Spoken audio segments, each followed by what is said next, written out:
Hello and welcome back to Known World United's Extra Life 2020 campaign.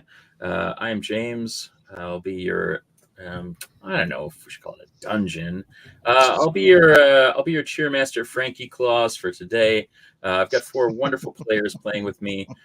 This is our 8th year of raising funds to benefit Gillette Children's Specialty Healthcare here in Minnesota, and we are on the path to meeting our goal. We've done a great job so far. So if you are so inclined, you like what you are seeing, please feel free to help us out by making a donation to one of our teammates here. We've got it up on screen. You can always check it out in the chat, but I will be sharing out as we go around. If you could introduce yourself, maybe, I don't know, a favorite Christmas and or other memory from Extra Life, and then tell us a little bit about your character. Everybody's going to be playing 7th level characters in our adventure today. Now that's what I call Christmas Volume 8. And we'll start to this way for me. Which is Joel. What? He pointed. Oh yeah. Oh yeah. Clockwise, man. No, no, I go counterclockwise. Oh, you're going counterclockwise? It looks clockwise on my screen. Oh no. It's Oh, is that clockwise. for everybody? It's clockwise for me. Yeah. Yeah. You're starting with Joel. Yeah. No, I said counterclockwise. I always go counterclockwise. I know. Yeah, For us, for some reason, it's clockwise. You were with the direction you pointed. You were like you're pointing to Joel. Oh, you know what? I bet you it has my You're flipped- mirrored. You Or mirrored. unmirrored. mirrored. No, Still Joel. That's That's me. Sandra. Do you want to start that with way. me? Oh, I don't understand. Yeah, I don't understand why this is. I doing can't do anything in mirrors, so I feel No. you're. I can't either. It feels weird. Oh my I'll go god! first. So do I It's fine. always point? Do I always point at Joel for? Oh yeah, because this Or- is my right No, hand. We are mirrored. no, I don't think so because I think if you did, we would always laugh at you. Thanks, buddy. We're really kicking things off with a bang here. Well, yeah, I mean, we're still kicking the what direction is north dead horse, yeah, and the and holding the blurry things up, background. holding things up to the camera. Yep. Like, all that. It happens. We wouldn't miss an opportunity to make another ridiculous in joke. So Do you always say penis or hold up the word penis at the beginning of games? No. No, Is that a prerequisite? Because I don't know if I'm comfortable with. no, it's not. So anyway, Cassandra, I don't start have that us off. notebook right now. I'll go first. I'm Cassandra. I don't know if I have a one favorite Christmas Extra Life memory, just because I've played in all of them. I haven't missed a year yet, so it's very, very exciting to watch it come back every year. So I think the repeat is fun for me. But I am playing Bargret Orcslayer, who is a mountain dwarf barbarian. And I've played her in I think every Christmas one too. So I'm excited to bring her back. I haven't played her in so long. Hey. All right. Warrior. Hey, hi, hello. I'm Warrior. I'm playing Ferdinand Moody. Ferdinand is a level 7 wild magic barbarian minotaur. He's really nice. He's really nice. It's really nice. He's just happy to be here. What can you say about Ferdinand? He's so nice. He's super nice. What Everybody else likes can you Ferdinand. say? What else need be said? There's nothing else need be said. I mean, we're just doing quickies right now. Like, I'm not going to go delve into the backstory. You know. Ooh, that's fair. All right. Any favorite Extra Life and or Christmas memories? Yeah, I had a really fun time. I think was it last year? I usually play a different Minotaur character named Shafter MacArthur for the Christmas game, but he's retired. And but last year, I believe we got to the big fight and there was this like flood of minions that came out of like a central well or fountain location, and they Shafter shot them all with one bursting arrow, and then they all got mad at him and chased him, and he was 5 feet faster than him, so he just kited them around the edge of the map while everybody else picked up the big bad. That's right. It was a good time. That works. That is quality. All right, Nathan. Hello, my name's Nathan. This is my first time being part of the Krixmas and Extra Life crew, so I'm very excited to be in with the shenanigans. I'll be playing OZ-10, number 316. He is a Warforged Battlesmith, which means he has a Steel Defender. It's a little his good little Robo Boy that's going to be tagging around with him. Oz is very nice as well. Super duper nice, super curious. He loves learning and meeting people, and he considers himself expendable, so he will therefore do anything to protect those in need. That's so sweet. And since this is my first Krixmas and I have no previous to go on, I will say that strangely enough, about a month or so ago, one of my friends in another game that Oz was a part of, we did a bit of a Christmas themed thing, and we were attacked by an owl bear in the North Pole, which Oz just went, danger, danger, those are dangerous, killed it, and it ended up being a transmorphed version of Mrs. Claus. So that wasn't great. Ooh. Yeah. But you know, again, Oz was just he justified it. They were attacking my friends. Who is this Klaus? Because he didn't know anything about Christmas. So he was, you know, he pled negligence. Is that what you play in that? Sure. Whatever. Yeah, it's okay. He would have gotten off. Technicality. On a technicality. Ignorance. Right. Plead ignorance. There we go. Joel. All right. I will be playing Rendgel Raka, the bugbear barbarian, Path of the Beast, limb ripping, babysitting needing fighting machine. He is a bugbearian, to be sure. I think this is my first year in the Christmas game. I don't think I've made it in any other months. It was always conflicting schedules.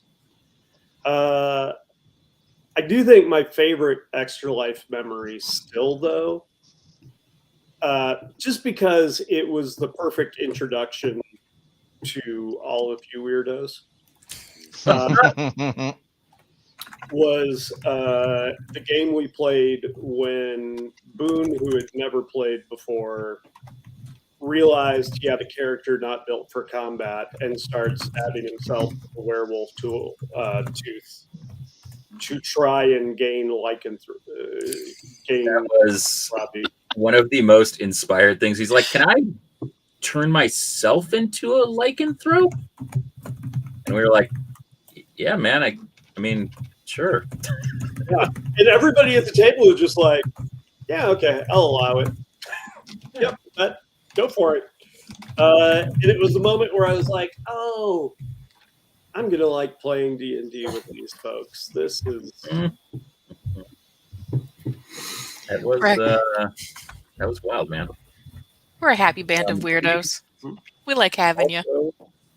In the chat, we have special menus for a couple of our lovely players that they have come up with. DM Frankie Claus approved. So if you feel like spending a little extra money for Ferdinand or Oz, Ferdinand's got flowers for Ferdinand. Stop what he's doing, pick a flower. That can be a good thing or a bad thing. Improv, Ferdinand will make his next attack with an improvised weapon and 50 bones. You wow for this one. Ferdinand can roll on the Wild Magic Barbarian table, which is wild. Bonkers. Wow, for this one, only $25 for the rest of the game. What? Uh-oh. We got Oz is distracted by a pretty object or star, gets a disadvantage or loses a turn. Ooh, shiny. We got Giddy Up. Oz rides his buddy for the next attack or ability check, and I'll show you some renderings of some of these lovely folks here in a little bit. And then rebooting memory, Oz switched personality until the next glitch. We have also some lovely pieces of artwork from the incomparable Joel Vollmer. There he is. Look at him. Look how pretty. And we're going to show that off real quick. Joel's doing quick sketches throughout this, 5 bones a piece, or he has a couple of commissions left at only $50. It's a steal. You're about to see how much of a steal they are.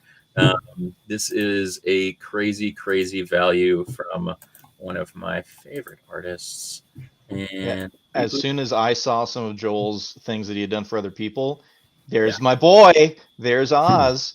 And I absolutely love this character, so I was had to jump on the opportunity. So Oz is there with his shield and spear, and that's his good Robo Boy that he built from scratch. And put his fun fact about his Robo Boy, it's named It, but people weren't really comfortable with it because it didn't have a face originally and no eyes.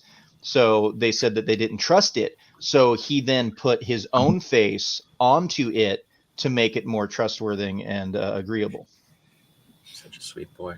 He is. He really is. You'll find out in game. Oh God, what is that? We also have Rengal Raka. This is Joel's character right here. He loves ripping arms off. So if you're looking to rip off some arms, make donations of at least $5 to Joel. Yeah, it's gonna be a farewell to arms, right, Joel? Mm-hmm. And then finally, so what you would say was a right to bugbear arms? Finally, Ferdinand Moody. This might be my favorite piece of art you've ever done. So it's so Ferdinand. He's so Ferdinand. So beautiful. It's very Ferdinand. I love Ferdinand. Yes. So yeah. Isn't there one more? We don't have Bargret. Oh yes, there is one more though. I was gonna say I've never done Bargret. She's never been someone I've kept around too long. Yeah. There is one more. It's past this. Oh, there's my beautiful boys again. Maybe I'll stare at them all day. I think that here we go. I will say Bargret could be negotiated into just about anything for a donation. So that is true. Whoa, goodness. Let your imagination run wild, and I'll let you know if that's worth the money. Just kidding. This is our. Oh no, we lost Warrior. And this is our good friend Frankie Claus and his buddy, who you'll get introduced to here pretty soon. Can't wait. So yeah, we'll wait for Warrior to pop back. Hopefully he'll be back soon. He got a new mouse, and he's realized that there are buttons that he is not great at, and sometimes when he presses there it is, he disappears. But he's back, baby. Buttons where my thumb goes. So, all right. Now that's what I call Christmas Value Made. Oh, Bargret, do you want to tell the folks a little bit about just kind of what your character looks like, just so they can get that in their head too? She's a fairly standard Mountain Dwarf barbarian, long red hair that she keeps braided. Sometimes I have to think really hard about taking her backwards because she's been level 15. And she's been the queen of a keep and everything else. So I think about level 7, she's your fairly standard, heavy armored, wielding a giant silvered great axe kind of barbarian who's just really excited to chop anyone. So she's gonna keep herself as clean as she can, but really she's about there getting business done. So she's probably always just a little bit dirty. In a good way. All right. All right, so each of your characters, Bargrit, Rand, Oz, and Fernand, have all received an invitation at the night of the midwinter feast. And there's a large party at the home of the village's archwizard. Each year during the 12 days of Christmas, there are celebrations that happen throughout the land to celebrate the most beautiful bard that ever lived, Jiminy Christmas, and his ascent into godhood, celebrating frivolity and kindness and music and dance. And so you get a message from our good friend Frank. Frank has invited you as part of his entourage. He knows you as adventurers with hearts that are pure and fair, and that are regardless of your own kind of race or origin. He finds you to be good company. And so you've all been given an invitation, and he lets you know that you will be picked up by his good friend, and you'll know him because he is legless. So at legless, no legs, absent of Not Legolas. lower limbs. legless, Okay, just want to number be one sure. coach driver in the land. Frank says, "Perfect times will be had by all." Yes. So at dusk, a long kind of soot black stagecoach pulls up outside of each of your residences here in the village, drawn by 4 ebony horses. And there is this sad-looking fellow dressed in his Christmas finery, and they are up in the driving box at the front. And he begins to introduce himself before Frankie Claus bursts forth at each of your homes, excitedly inviting you into the coach, and says, "Ah, yes, friends. You have to excuse my driver, Legless. He's very young, has not much experience driving the coach, but we're going to have a great time tonight. Yes, I can see it. The Archwizard will be so happy to meet all of you. Have you met them before? I don't know. That's okay. Come with Frankie. We're going to have a good time." And then excitedly kind of pulls each of you in the coach. Oz, when he sees your Poochie, he's very excited and pats it generously and says, "Yes, I can see the family resemblance. Come, Poochie, you come in too." And his elven friend looks kind of sad. I think he was hoping that your friend was going to sit with him. But Frank, as you can probably tell from his unique sense of style, loves pretty much everybody and does not worry about the mess. So as you continue on, the driver tries to kind of lean back and kind of get a word in edgewise, but Frank is completely just talking your ears out. After a while, you can kind of hear him humming to himself little Christmas tunes. And as you continue on, the stagecoach abruptly stops, and there is 7 small goblins standing in the middle of the street with a large bugbear standing kind of right in the middle. You can see that you have gotten pretty close to the Archwizard's home. And as the kind of light dies behind its silhouette, you see a kind of salmon pink stone with inset gleaming gray crystals.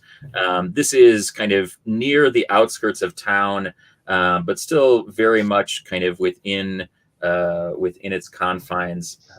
The The tower itself is kind of the one kind of lit thing down at this end of town. But your driver kind of leans back and says, Frank, we seem to have a trouble here. Should I dispatch them? And Frank says, no, it's Christmas. I'm sure they just want toys and things. Let's give them toys. Frank pops out of the cab and goes up to offer this lovely gift to the bugbear and says, on such a night as this, we should all be celebrating Christmas together. Come, let's go to the Arch Wizard's home and engage in frivolity. And the bugbear kind of reaches down and takes the present from Frank and just squishes the rest of whatever might have been in it out of it. And Frank looks quite upset by this. He kind of looks back at all of you and says, Why? I just want to have a good time with my friends. I'll go up and join. Yeah, I'll go up and join Frank. And I look at the bugbear and say, that was very unnecessary and quite rude.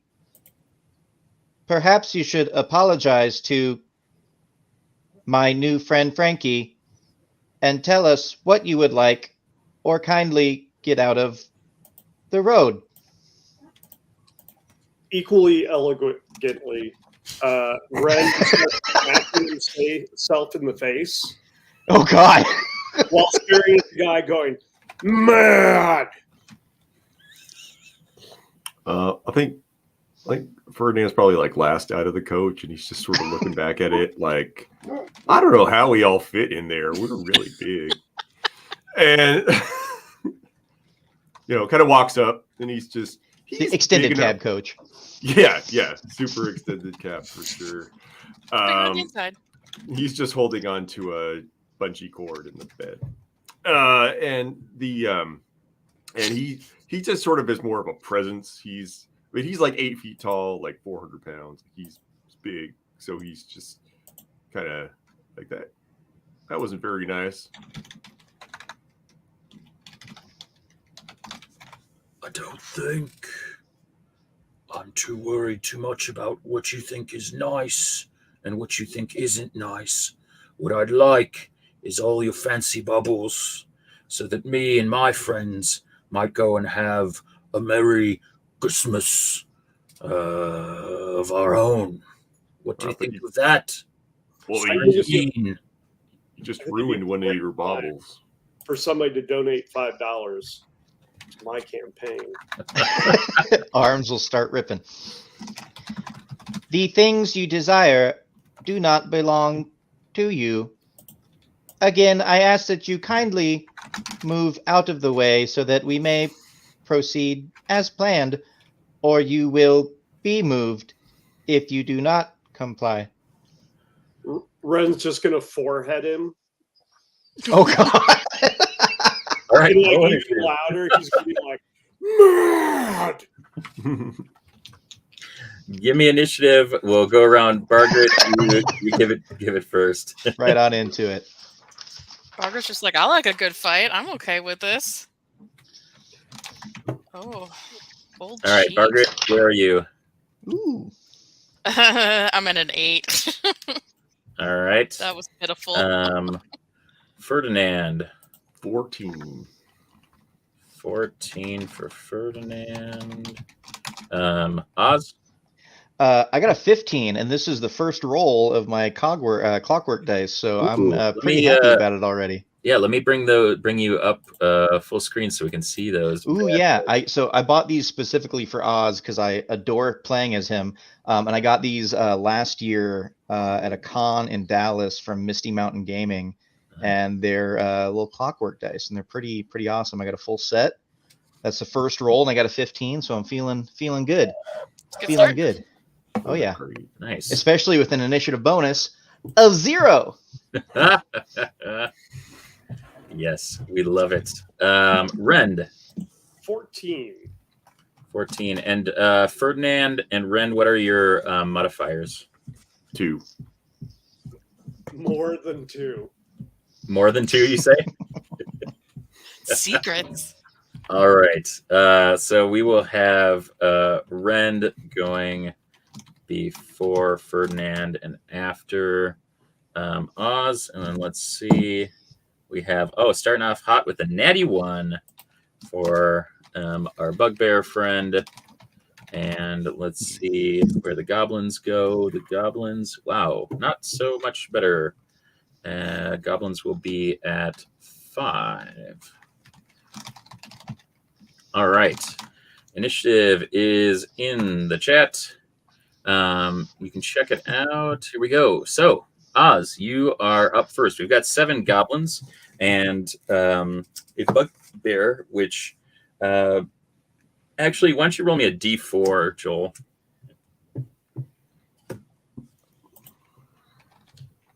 Two. All right.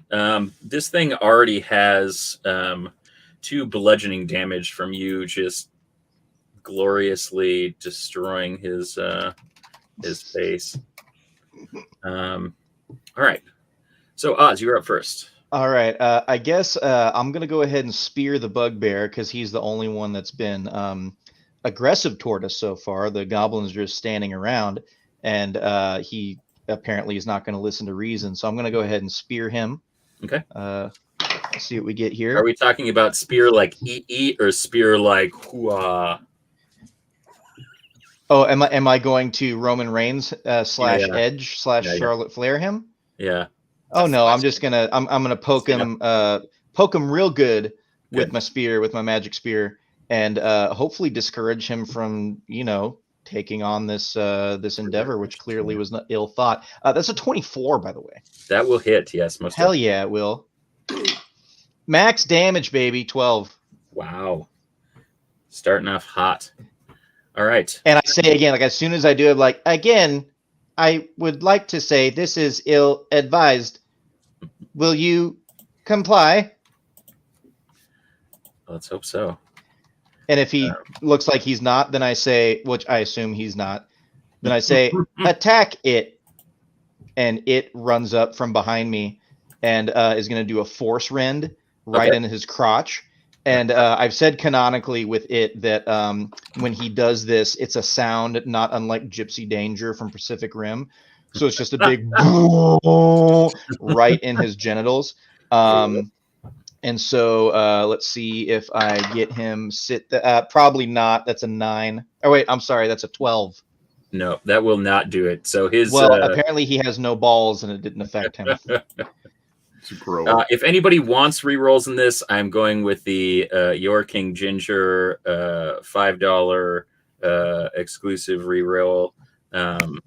You can tally it up, make a donation at the end. Go one. Cool. I'm good. I'm good for now on the nut rend.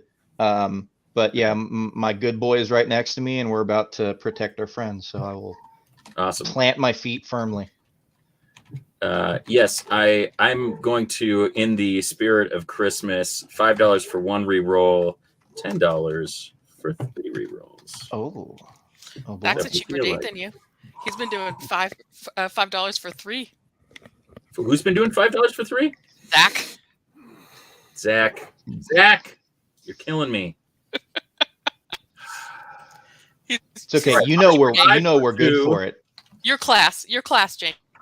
Now, are viewers allowed to gift us some rolls if they would like? Absolutely. Oh, wonderful! And they can both have you re-roll positively or negatively. Oh shit! All right. Yeah. Why would they do that? Idea. Why would they do? Hey, you were the one that was trying to encourage people to rip off limbs of it based on the last game, ma'am. So you shut it. You shut it. I did not. All right, fine.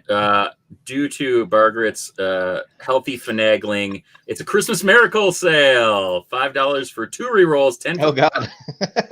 Margaret loves a good deal. That's value, kids. That's value. Yeah. All right. She loves a good bargain. Everybody loves a good bargain. She was raised to be a thrift shopper. All right, Rend, you are up. Well, I just checked, and there's no $5 donation yet, so this guy gets to keep. Do you his want to give him a arm. preview? I mean, sometimes they need just a little bit of a, Break 'em off a little taste. first taste is free. I think they'll get the idea. Bonus action rage. All right. Followed by he sprouts claws. And he is just going to strike this cat. 19 to hit. 19 will hit. Yes, sir.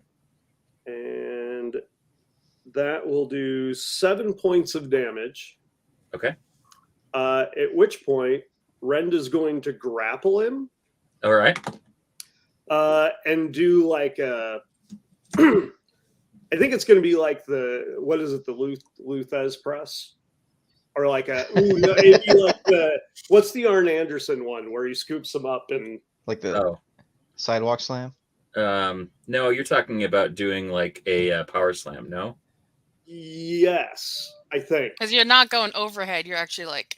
Yeah, like where he goes up and then back into the ground Yeah. with me on top. Yep. At which point, a spine Oh, buster. you're talking about Spine buster. There we go. Shaggy's got Yeah. it. Spine buster.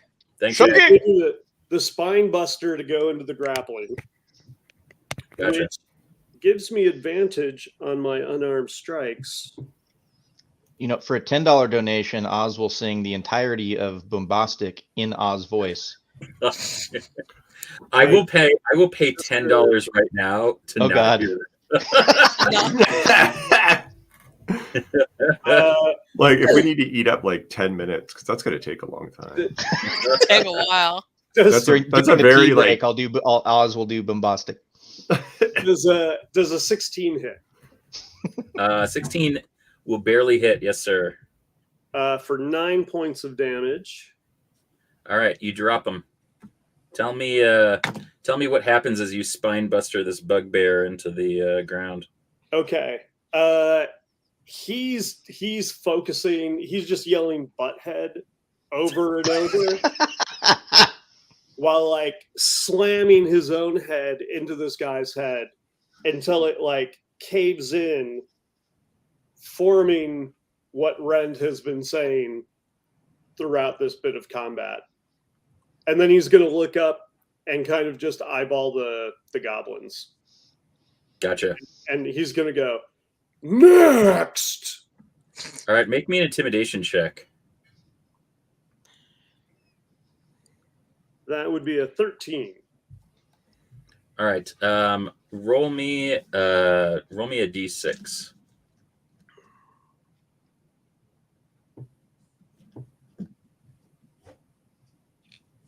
Five. All right, 5 of the 7 goblins just take off. They just start like doing the like running into each other, like just fleeing from the scene. And you still have a little movement if there's anything that you want to do. Otherwise, we'll move to Ferdinand. Since I still have movement and an attack, I'm gonna go snatch up one of the goblins. Oh, God. One of the ones that is stationary, or are you just going after one of these cowards? Whichever one is closest. I'll let you decide because Ren's he's not really going to be processing things like those are all running away and those ones still want to fight. Yeah, the one closest to you is probably going to be one of the ones running away, and like I think Ren just like sees it moving and is like, no. Yeah, mine. And so he's gonna snatch that bad boy up. Okay. And 12 to hit. A 12 does not hit. Oh, that does not make me happy. Extra rage. Okay. So you just like you just like swat at one as it's kind of like running by, and it just like kind of squeaks by, just missing. Ferdinand, you're up. Ferdinand just kind of like this escalated quickly, and he sort of looks a little bit sick to his stomach, and he's just like, oh, I think it's happening. I got a donation to roll on the wild magic table, so Snap. he's just kind of like, oh, heartburn. He's like, and then he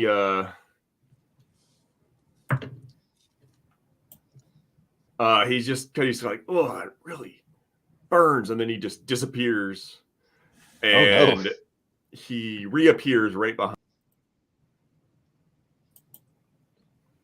Where does he reappear? Right behind one of the goblins that isn't running away. That's beautiful. That was So we right. lost him again. He appears good- right. Oh no! Right.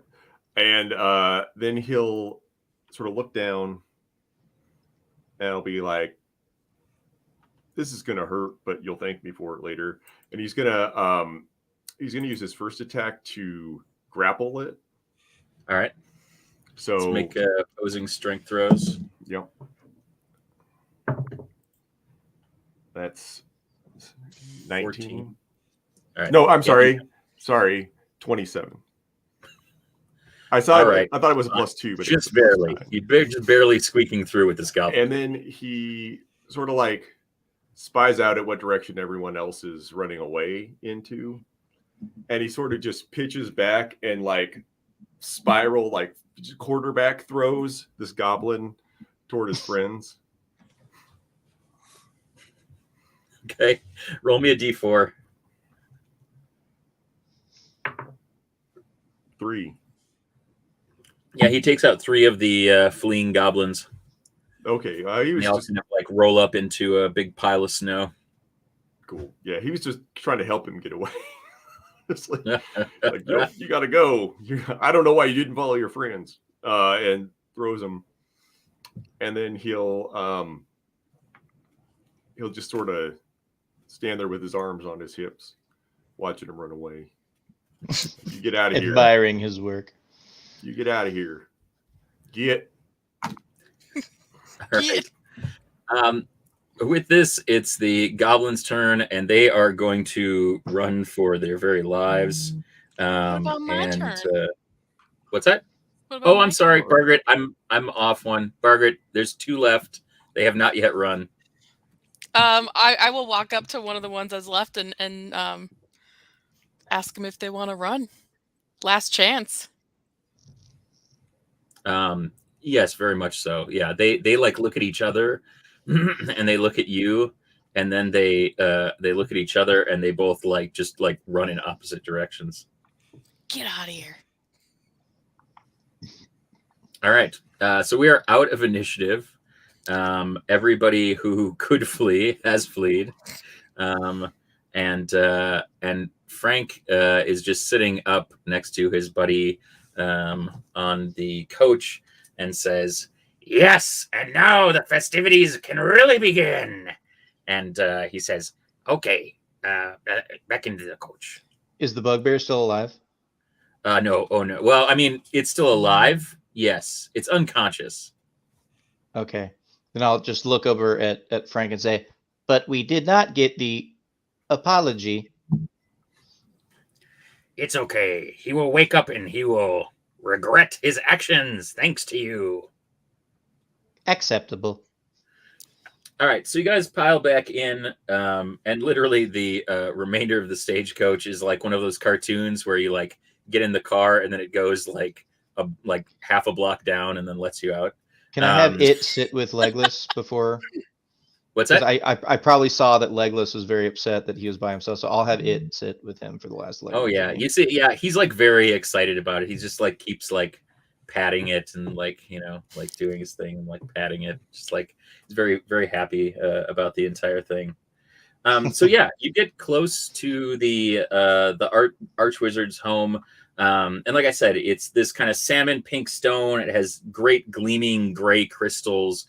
It's an extremely, extremely tall building.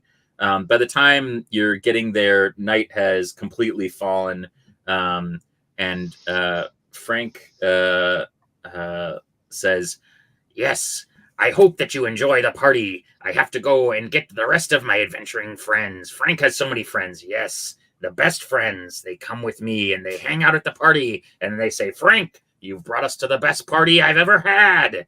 And yes. So Legless and I, we're going to go pick up more friends, but we'll meet you upstairs. And don't forget, if you need to contact Frank or Legless, I'll give you this sending stone in case you need to leave early. Sometimes Frank's friends drink too much and eat too much, and then they feel bad about themselves. Yes, and in that case, call Frank. Frank will take care of you. Yes.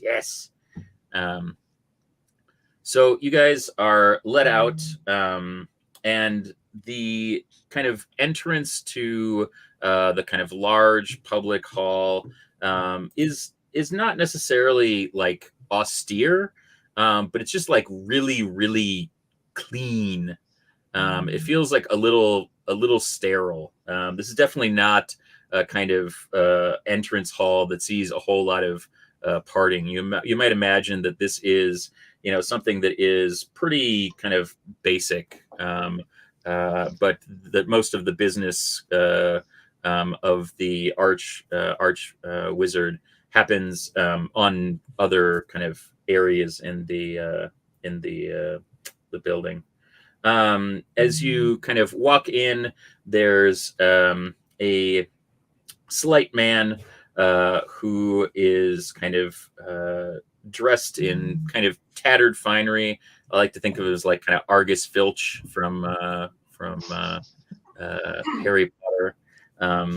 And yeah, so he welcomes you, and there is kind of a large box that he has been taking everyone's tickets, and you can one by one give him your ticket, and he goes through his kind of scroll and kind of get all set up. He does let you know that there are no weapons and no magic allowed in this tower.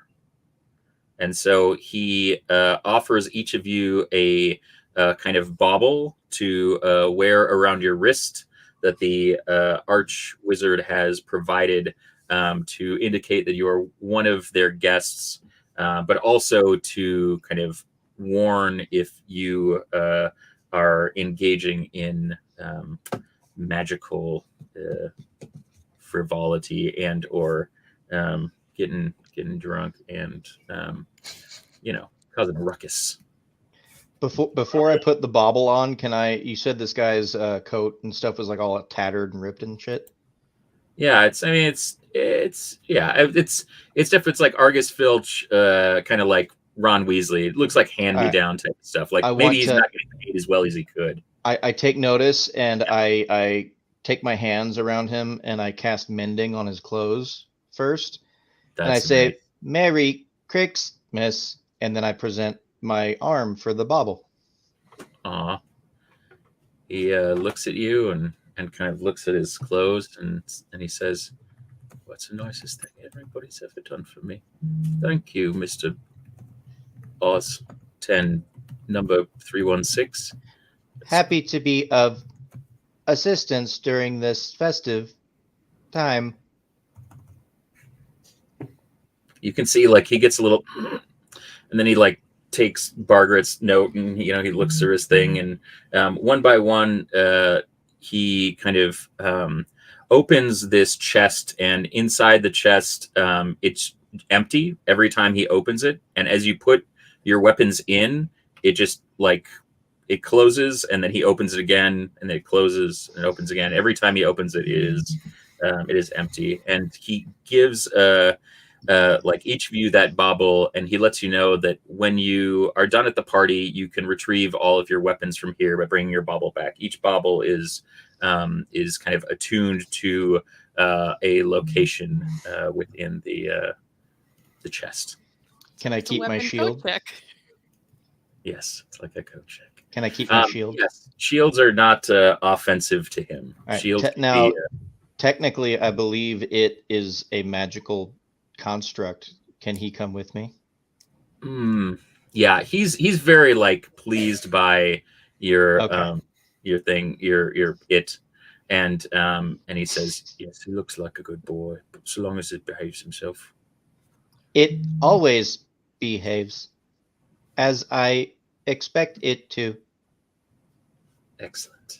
Can by the interaction with Oz and this gentleman, Rend understands it to be that you are supposed to help tidy up this man before he will give you the bauble. He's gonna do like a big palm lick and then move the guy's hair back. Yes. And when he puts the bauble on, he's just gonna go shiny. I'm so proud of you, Rend. That was such a kind gesture. Rend kind. Yes. As Ren starts to laugh, Oz starts to laugh, but he doesn't know how to laugh because he's a Warforged. So it's really just like a high-pitched screech, and like his dull green glowing eyes just kind of like flutter a little bit. So it's just like, because that's what he thinks laughing is. I love it more than life itself. All right. Someone has to. Margaret, Fernand, do you interpret any of this as a means of I don't know what? Fernand's just kind of like hands over his maul and says, sorry, I didn't bring a host gift or anything. You seem clean to me, so I'm just gonna go in if that's okay. After like like there's like drool kind of like dripping down his face, and he goes, "That's quite all right, and quite a beautiful mall, if I do say so myself." Thank you. I made it myself. The craftsmanship is exquisite. Thank you. I must talk to you more about it on your way out. Of course, anytime.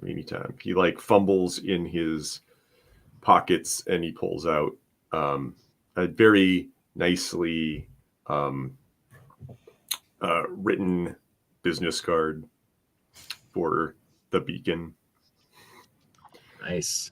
And he says, "You can, if just in case things, just in case we miss each other on the way in or out, you can always get a hold of me down at the beacon." So, Love it.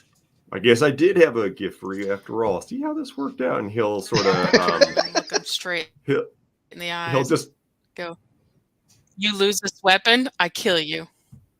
Oh, it's going so nice. What weapon is it? So lovely. Mine? Yeah. All right. Upgrade So, axe. after you go through all of this, oh, is anybody wearing? No, probably nobody's wearing armor because you're all barbarians or I mean, Oz. Obviously, you can't unarmor, but It's is anybody part of wearing? me. Is anybody wearing metallic armor? No. Okay. No, I'm not. All right. Excellent. He lets you know that like Oz is fine, and the rest of you are dressed nicely and so normally he would ask that you take off your armor, but he recognizes that is not a possibility for one member of your party or two members of your party technically, and Don't the you rest leave of you it are out. just, Don't all you in his forget good it. graces. I cannot take off anymore. All right, so when you're ready, he will lead you to a kind of open space that is kind of sparkling, and there is particles that look like they are just kind of like dancing in this light. You can tell that this is kind of a magical enchantment that is present. And he says, whenever you're ready, step in and you'll be whisked away to the finest party that the arch wizard couldn't provide. Okay, and I just step right in with with Right. it by my side. It just kind of like operates kind of like a like a transportation circle. And it Okay. basically you just like walk in and just like and just like brings you up. How's everybody else doing? Are we feeling it? Yeah, Ferdinand will just do the thing. He's not worried about it. All right. Yeah, so you step in, same thing. Everybody else? Oh, Margaret will go last, and then understanding that maybe she scared the dude a little bit, will slip him one of her little flasks and then just walk in. That's nice. Rend, are you okay with this, or is Rend freaked out? where freaked out. go? Where go? Upstairs, my liege. To the party. You're just kind of looking in the portal. Can he see the other side of the portal, or it doesn't? No. This just looks like this kind of like magical kind of dancing space. You can't see kind of the other side. You're just gonna look at the little man like, So I think Oz probably knows what's going on. It comes back down, just appears in front of Rend, and just comes up and kind of like pushes against his thigh, and like signals towards the. He takes his tail and wraps it around Rend's hand and is trying to pull him into the portal. okay. The kind of the like concierge butler guy is just like, that's a good dog. You go with him. He'll bring him to your friends. Okay, I'll trust the dog more than I trust the. That checks out.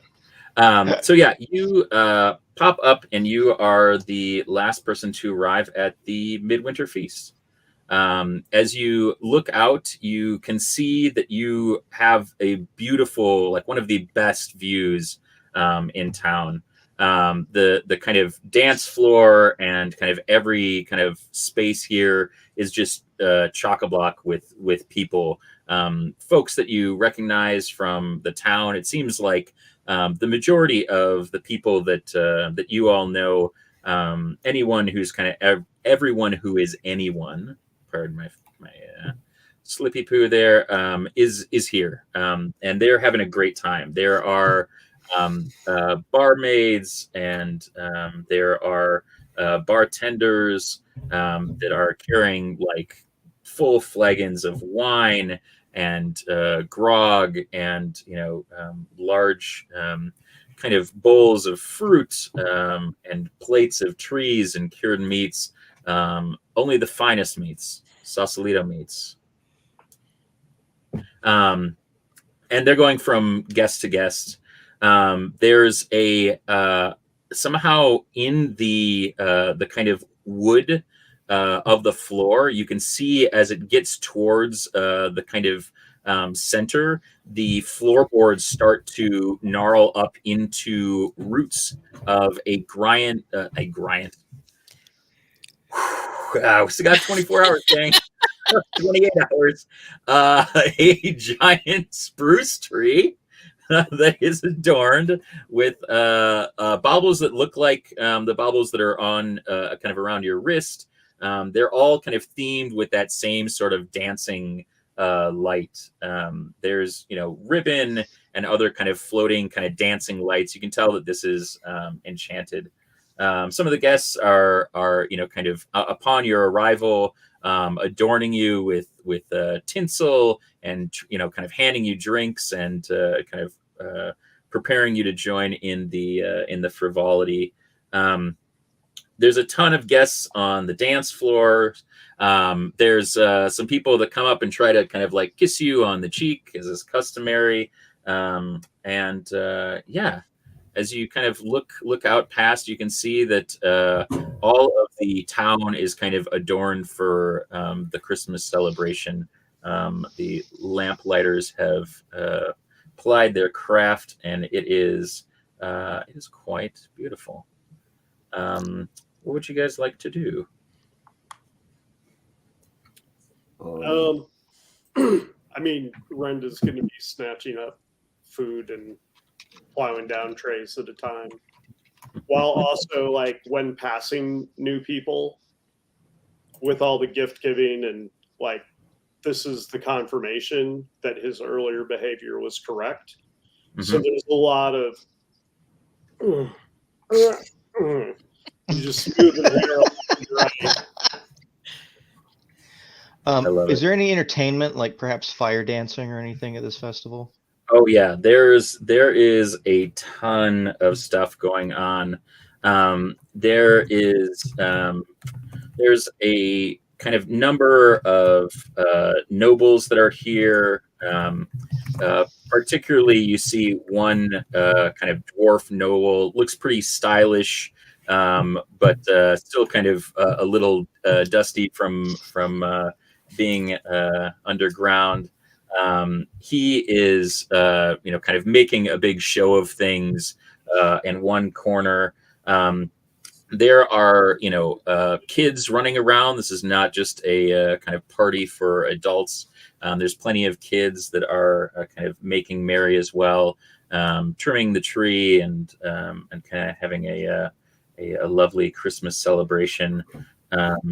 You see your host that you recognize as Oxus, the kind of arch wizard of the town, and then kind of various town guard and other nobles, half elves, a number of tabaxi, a number of Tarathi, even a warforged or two hanging out. So.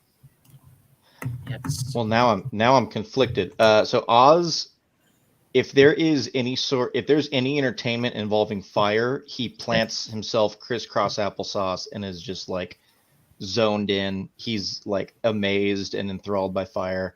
Right. If there's not, and if there's like any sort of like blacksmithing, like things going on, or like trading of wares, he's over there trying to like hone his craft. And lastly, he would go and talk to the other warforged because he doesn't know quite much about himself and where he came from. All right. So yeah, as there are, kind of these kind of magical fires burning throughout, and some of the arch wizards' pupils are kind of making it dance, much to the children's delight. There are, kind of a number of people kind of making themselves merry around those fires as well. So there's plenty to see. If there's dance fire, I'm right there amongst the kids, like Adam Sandler and Billy Madison. Just like when, like, if they're making unicorns or like jumping from like pillar to pillar, he's just like doing this because he knows that's what you're supposed to do to applaud. But it's very just like chink clank chink clank. He's just like right there with it, just like watching these kids play with fire. Beautiful. Like you should do every Christmas, Yeah, absolutely. All right, Rend, you are eating your way through the room. Ferdinand, Margaret, what are you up to? Ferdinand, I think. Eating and licking.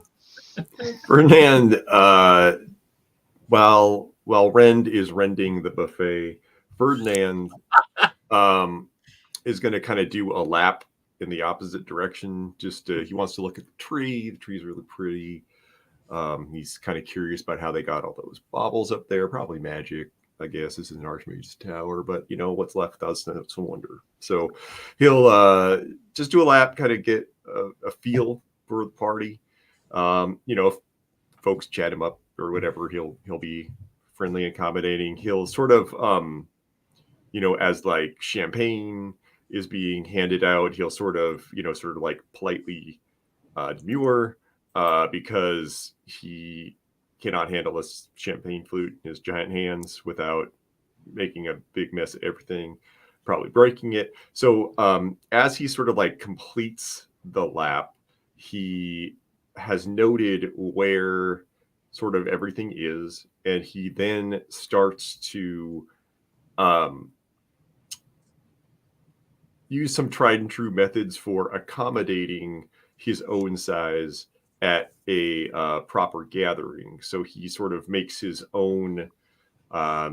He kind of, instead of being provided for, he sort of provides for himself. So he goes to like the half barrels or whatever that have the champagne bottles in them. He grabs like a whole champagne bottle, flips it upside down in his hand, and then produces a small tool from his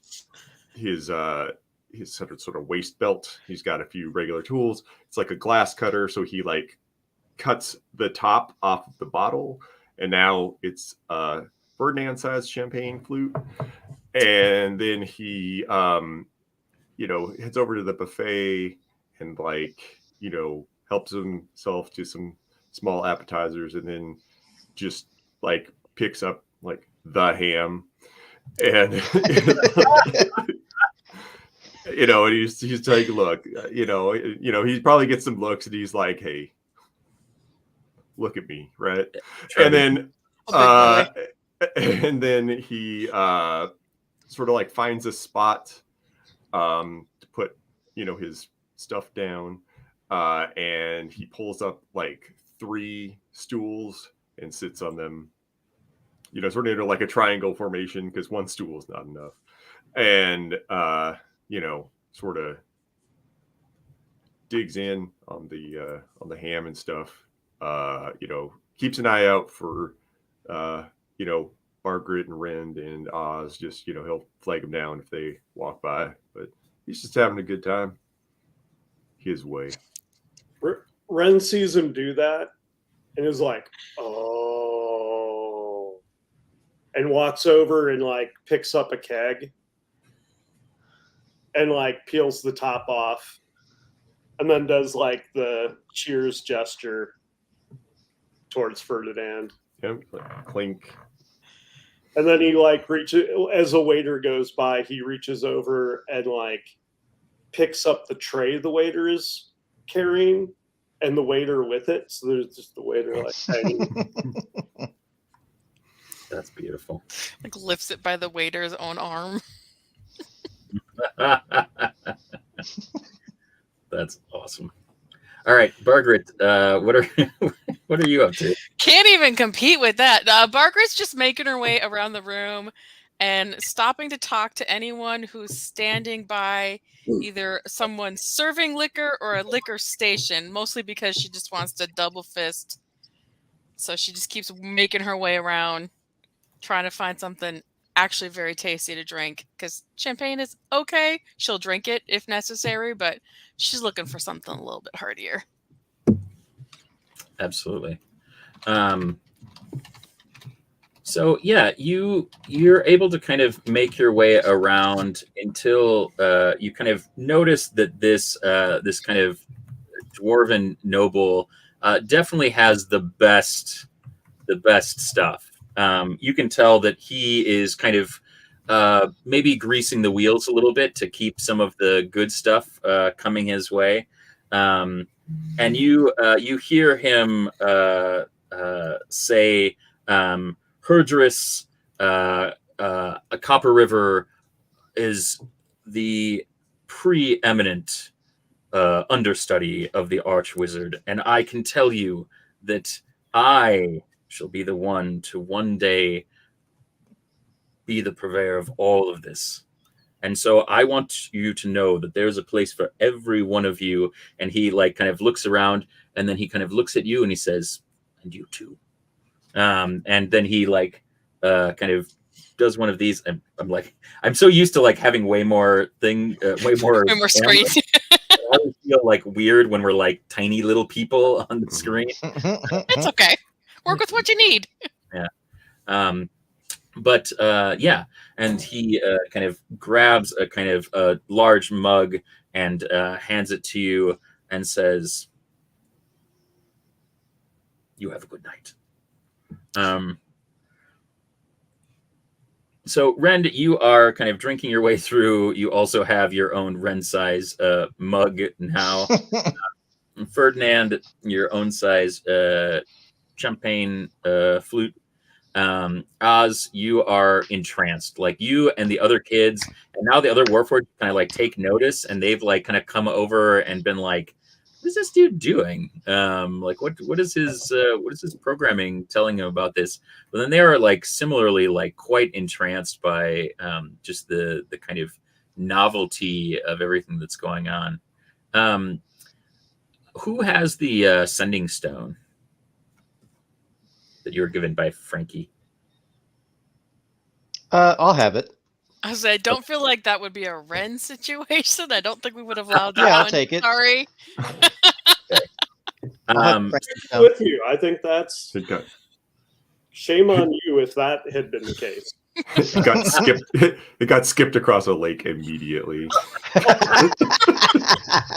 Probably. Stone bones. Yeah, Ren. Ooh. Bong, bong, bong.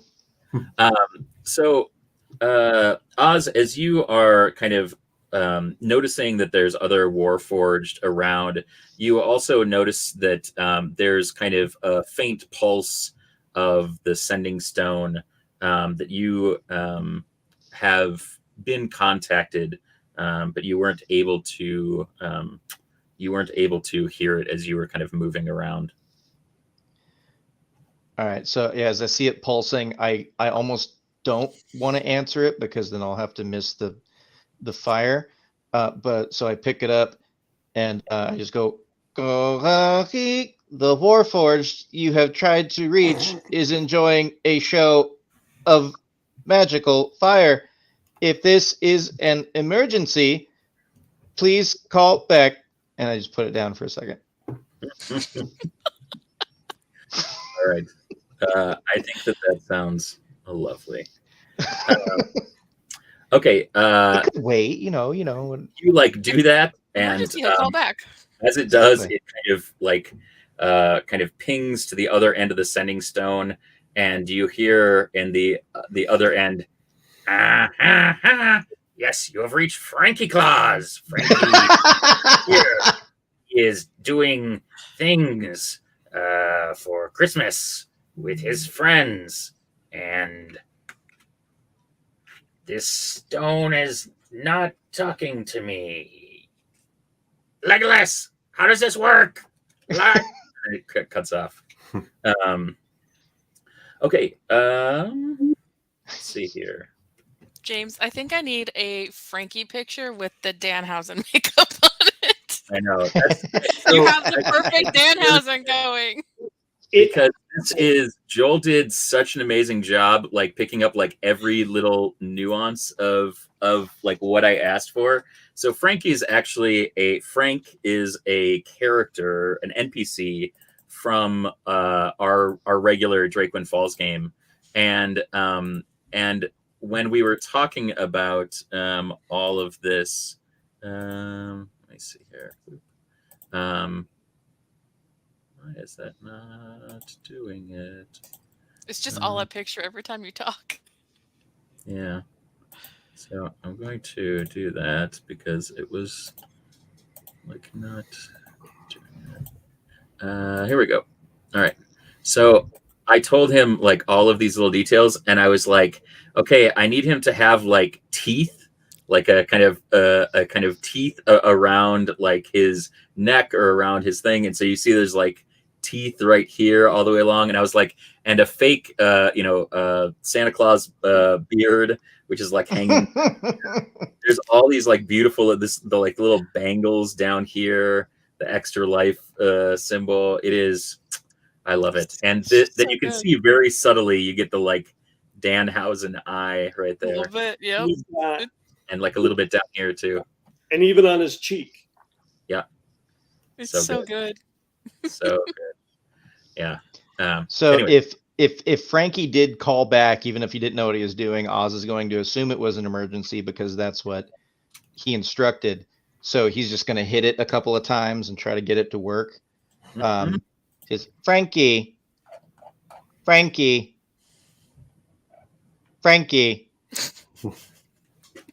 Frankie. It goes on for like 5 minutes. Exactly, because he's just expecting her. Frankie. One of the kind of noble-looking people that you guess is probably another kind of initiate here at the Archwizard's home. A half-elf comes over and she's like talking to two of the children and hears you kind of doing that over and over Frankie. again, and just Frankie. asks you, "Is everything all right?" Frankie. Hello, I am OZ-10, number 316. I am attempting to reach my new friend, Frankie. He gave me this stone, which lit up, and there may be an emergency. Well, I'm not sure who you're trying to contact, but I always find that when we're in distress, and she kind of motions to two of the kids, it's best to take a deep breath or a moment and allow yourself to see if anything happens. I do not need to breathe. Well, even such, maybe take some time to enjoy everything that's going on. I have been greatly enjoying the show of fire.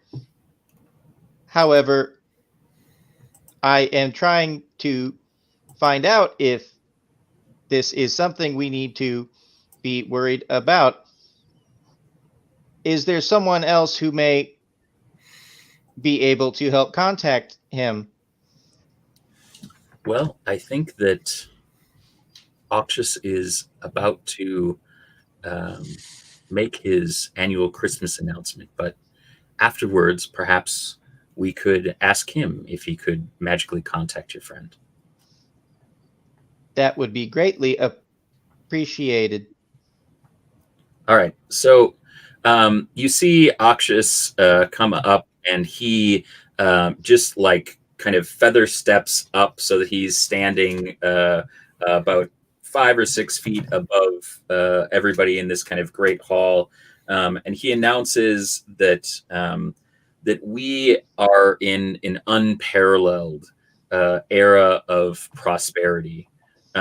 We are training more mages to go out and do good work and support the spirit of this Christmas holiday, and says that there is nothing that he enjoys more than seeing families together at this time, celebrating each other and engaging in lightheartedness and sharing the joy of the season. And he hopes that all will be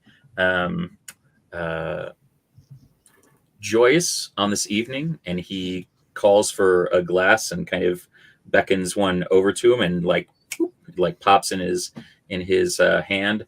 And he says, "I thank you all for joining me here, and hope that you are able to be with your loved ones today and all the days forth, until you are parted from one another and embraced in the everlasting party thereafter."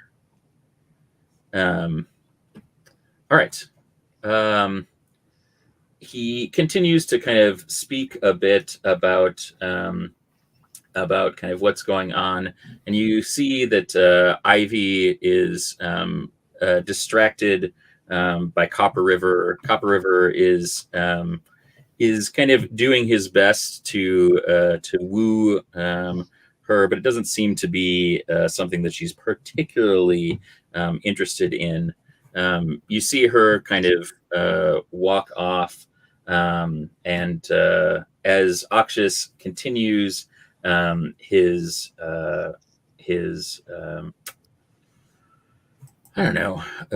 Christmas address, you start to hear that kind of rumbling coming from underneath the floor.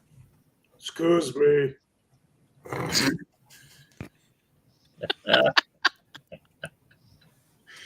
Out of reflex, Margaret puts her shirt over her nose because Ren said, "Excuse me." She's aware of what happens.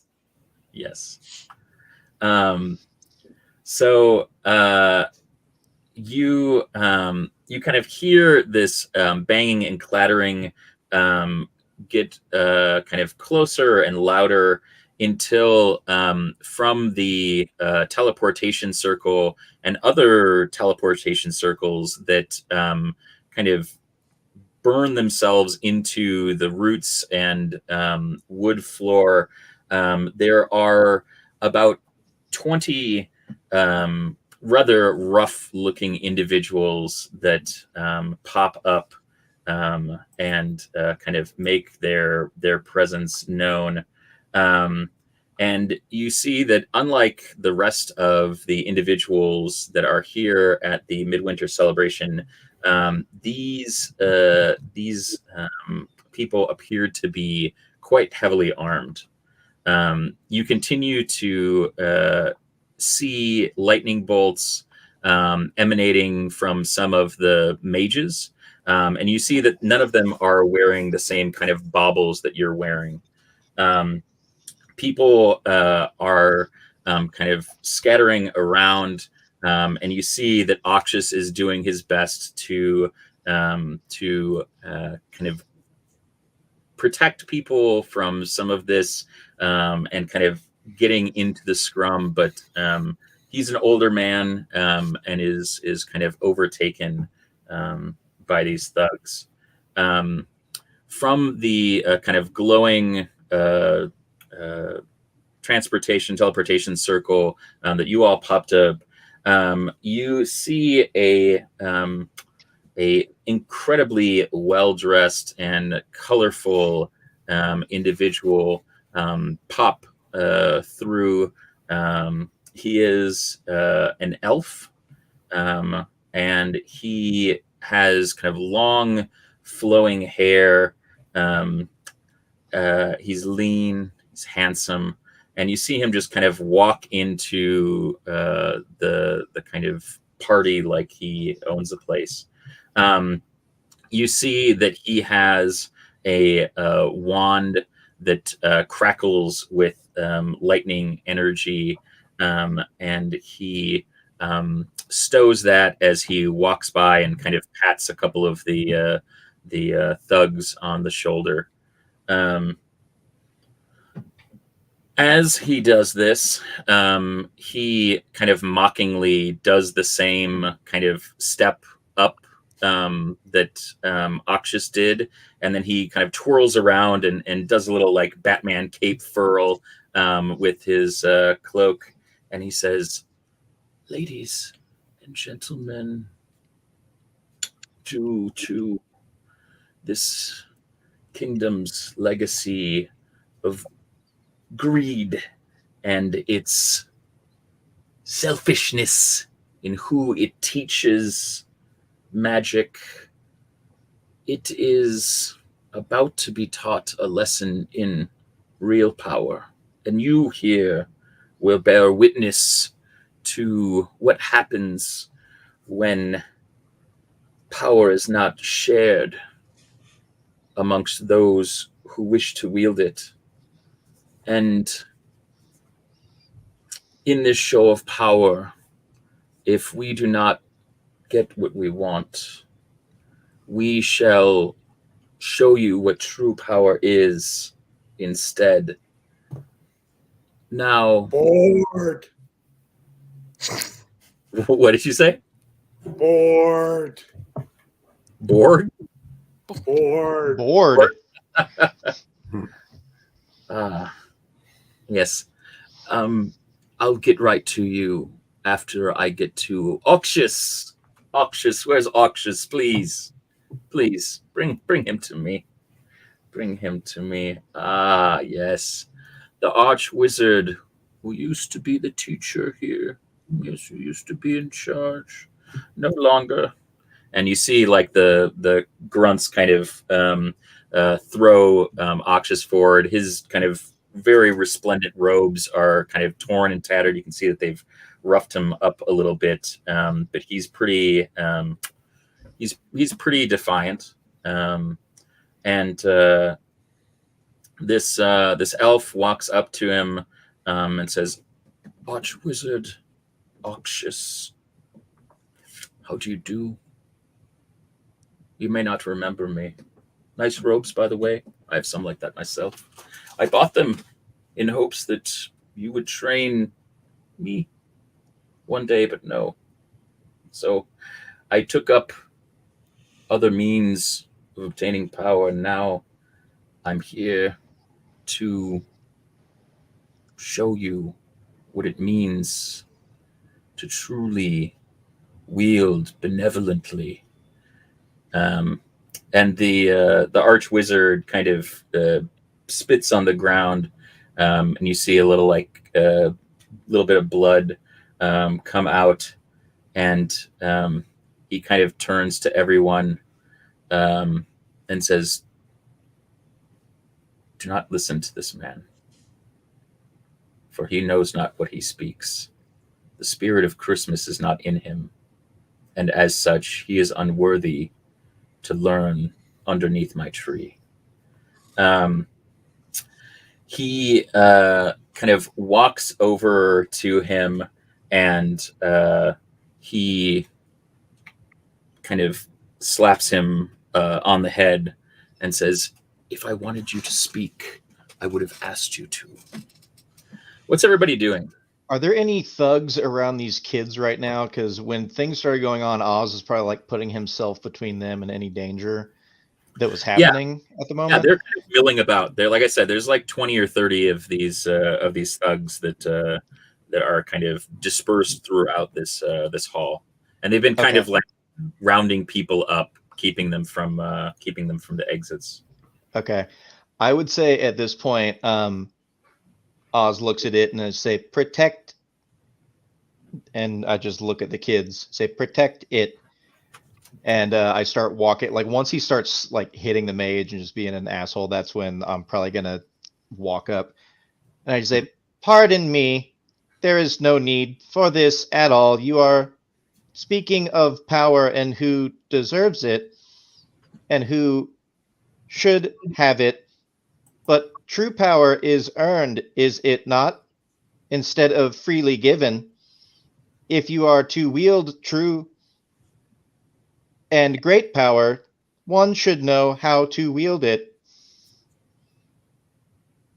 How about everybody else? What are you guys doing? You see, so I'm going to kind of like have this all happen kind of in sequence. So you see Oz kind of stand up and like start walking across there. Let's start with Bargret, and then we'll move around. Bargret, Ferdinand, Rend. Bargret is going to casually try to slide over to the nearest either table with the serving tray on it or the nearest server because she has plans for that tray. Okay. All right. Ferdinand, what are you up to? Ferdinand has sort of positioned himself like sort of as a shield between whatever's happening with the magic users and people. So he's kind of like, if you want to get to them, you're going to have to go through me, sort of vibes, but in a still calm kind of way. He also has sort of discreetly like upturned one of the stools next to him, and he is sort of waiting to see what happens with Oz. Okay. Clarification on these baubles: they're preventing us from using magic, or they're just to be like, "Oh, you've used magic, we know now"? No, they will prevent you from using magic. Okay, cool. And Rend, you see Oz. What's your passive perception, Rend? Passive is 14. Oh, that's actually much better than I thought it would be. So Rend, you kind of like see like once Oz stands up, you kind of see like, oh, dwarf lady moving, cow man moving, man moving, Mostly, like, I don't know the new magic guy like Frank. So the slap doesn't bother me as much, but I am bored of like all the talky people. So he's kind of reverted to normal behaviors, like he's picking his nose and like.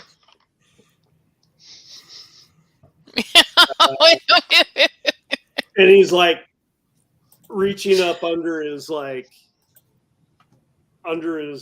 tunic to kind of like get a good scratch on. You know, he is the Taoist blank slate, and he's just living that life. So good. That's beautiful. I love it. So much jealousy for what Joel can do. Same. Okay, so you guys and gal are all doing that. You see that this elf is kind of like taking stock of Oz and trying to figure out exactly what's going on. As you continue to kind of stand there waiting for him to make his move, it continues to kind of position itself between the elf and the elf or the children. And the elf kind of slowly pulls out its wand and like shoots it kind of over and kind of like picks a kind of bauble off of the spruce and says, "I don't think that you want to test me. Why would you not want to share in this power? What power have you been given, except for the spark light that turns the gears inside of you, my metallic friend?" I do not seek any power that is not freely given to teach to me. Those that try to take it would seem very unworthy if they were not able to come about it themselves. If you are trying to force another to give you such things, then you do not deserve it. Margaret, Ferdinand, Rend, how are you reacting to this?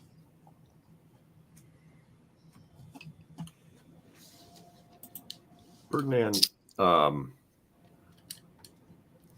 senses this is probably not going to go well. So he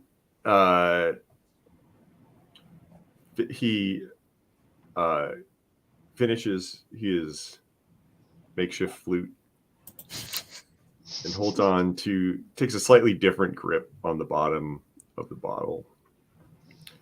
And we're not in an issue, but he is like holding an action. Mm-hmm. So like if the jerk face wannabe wizard like looks like he's gonna do anything, Ferdinand's gonna chuck a champagne bottle. James, can I say that when I'm talking, I'm trying to see if I can somehow get this bauble off of me? Like, how easy is it to like just remove? It's enchanted, and you recognize that this is probably pretty powerful magic. I mean, what's Oz's intelligence? 17. I got a +3. If it's history, it's a +9. Okay. Investigation +6. He's a smart, learned boy. You feel like this is probably the work of the arch wizard himself, and that it's going to take more than like strength or or kind of, hulking out to take this thing off. It's not a kind of,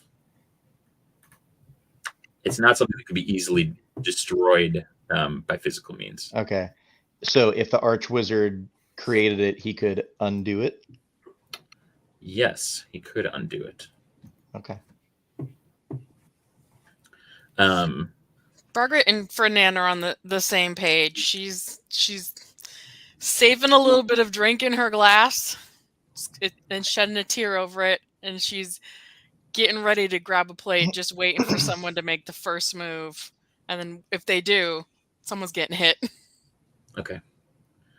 Okay, so the elf kind of hears what you say, Oz, and says, I think that you have a misconception about... Blah, blah, blah. Boring. I would say that I agree with Rend. When dance.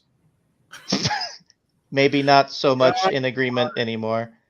Rend, you have the full attention of the elf now, and he pulls his wand up and kind of flicks it at you, and Rend disappears, and his bauble clatters to the ground.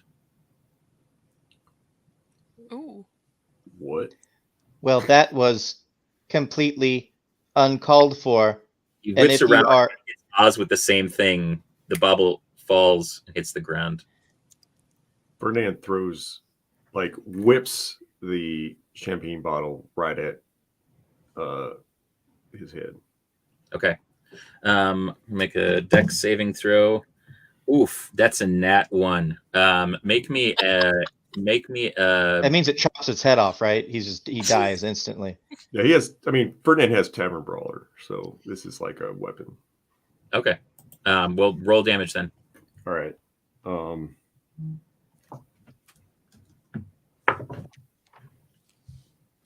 Well, it's one way to get the bauble off, guys. 10. All Bludgeoning, right, 10. I guess. Um, And then he. so you just like wing this. He kind of like manages to kind of like sidestep a little bit, but this like hits him and like just like explodes on his head, and you see that there's a large gash, and he has blood kind of starting to trickle down the side of his face, and he like sneers, and he pulls his wand out, and your bauble drops to the ground, and you disappear. Would anyone else like to see what happens when you cross me? Does anyone else want to see my power? Margaret grabs a tray and chucks it right at him. Um, Just frisbee style, right to the head. Okay. You let's see here. Make an attack roll, a ranged attack roll. So dex. Or I suppose if you're throwing it, you could make a strength. If it's a strength, it's a 21. Okay. You kind of see this thing kind of like coming straight towards him, and you see him disappear. And he disappears and appears right behind you and just like taps the wand, and you disappear. And these 4 baubles are left there. The 4 of you reappear elsewhere. You're still inside the Archwizard's confines, but you are without your baubles. Oz and Rend, you are together. Margaret, Ferdinand, you are together. A moment later, Margaret, Ferdinand, there's a member of the town guard that also shows up, that has a gash on his cheek, and it looks like there's a kind of welt kind of starting to raise up. Oh, hey there. You all right? Are you talking to him or are you talking to Margaret? Sorry. Talking to the person who just appeared. Margaret looks fine. Yeah. She can take care of herself. And he says, don't like bullies. Yeah, me neither. You he kind of looks around. What does the space they're in look like?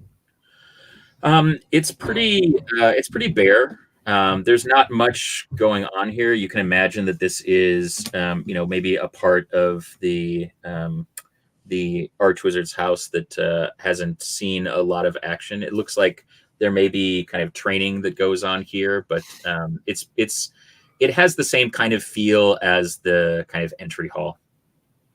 Okay. Then I guess he'll ask the guard.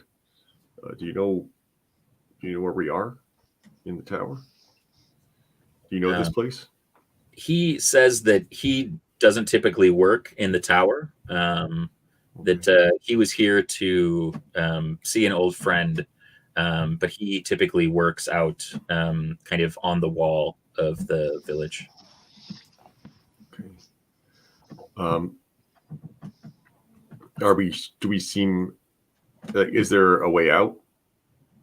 Yeah, there's kind of plenty of kind of spaces you could go through. There's a number of different passageways that lead out. There's kind of a long passageway that has kind of some smaller rooms, and then kind of on the other side of the hall, there's kind of an equal number of passageways. Any windows so we can kind of get bearings? Yeah, that's a great question, Margaret. Why don't you roll me a survival check? Okay. 15. Yeah, as you kind of look out, you see that you are kind of much lower than you were before. You're guessing that they hit you with like a teleport spell, and a pretty strong one, but one that was just basically meant to get you out of there, and maybe by sheer dumb luck, you ended up not outside of the building. Okay. So Bargret and Ferdinand are in one area, and Ren and Oz are in a completely different one.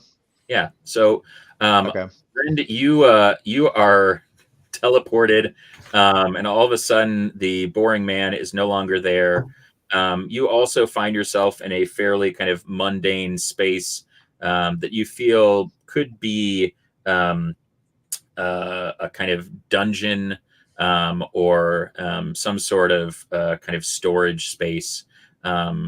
You're there for maybe 5-10 seconds to kind of get your bearing. Is there anything that you kind of immediately do, or are you just kind of like looking around like, what the hell? Party go by. So as soon as party go by is said, Oz teleports in kind of right near you. All right. Any distinguishing features I know right away? Well, I guess how well known is this tower? And will I have tried to, like, I guess will I have read about it at all? Like, are there schematics of the tower openly available in this world that I could I don't think reference? so. The Archwizard is pretty well respected, and the kind of idea that something like that would be needed when he kind of knows it intimately is not necessarily something that would be shared unless you were an initiate. And even then, you kind of hear stories of kind of initiates being brought along, but only really kind of knowing what they need to know in order to to kind of improve themselves and kind of better serve the community. Okay. Here's a question, because it's not outright said in any of the stuff for battlesmiths and their steel defenders. Yeah. Because I made it and I have like that magical bond with him, could he be sort of like a act like a locator for me to try to get back to him? Yeah, I think so. I think we'll roll it, but I think that's brilliant. If people don't have inspiration, by the way, everyone can have an inspiration, because this is very inspiring play. I love people playing characters that they really love. It's very, very fun because you guys all have a very keen sense of I'd like to do this. How could we do this? Rather than being like, may I please have some more, sir? So what would you like me to roll for for location? Like, would this be an Arcana because I made him? Would it be something with like, I don't know, blacksmithing or tinker skills or anything like that? One Arcana, Okay. and roll me one Perception. And Okay. tell me what you get for each. All right. Arcana is gonna be. Oh boy, that's a 22. And perception is a nat 1. So that's perception is 6. Oz, your vision starts to conk out, and you realize that while trying to kind of echolocate from an Arcana standpoint to it, that rather you have made some sort of connection that that you had not anticipated or really done before. All of a sudden, your vision clears, and you are looking at the elf. All right, I like it. Do I also see the elf? Also see the elf. You see Oz kind of like shake its head a little bit and kind of blink its little like glowy eyes, and its eyes become the color of its eyes. Okay.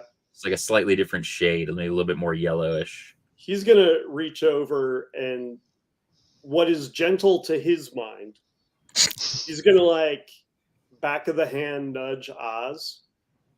Great. And give him a party con.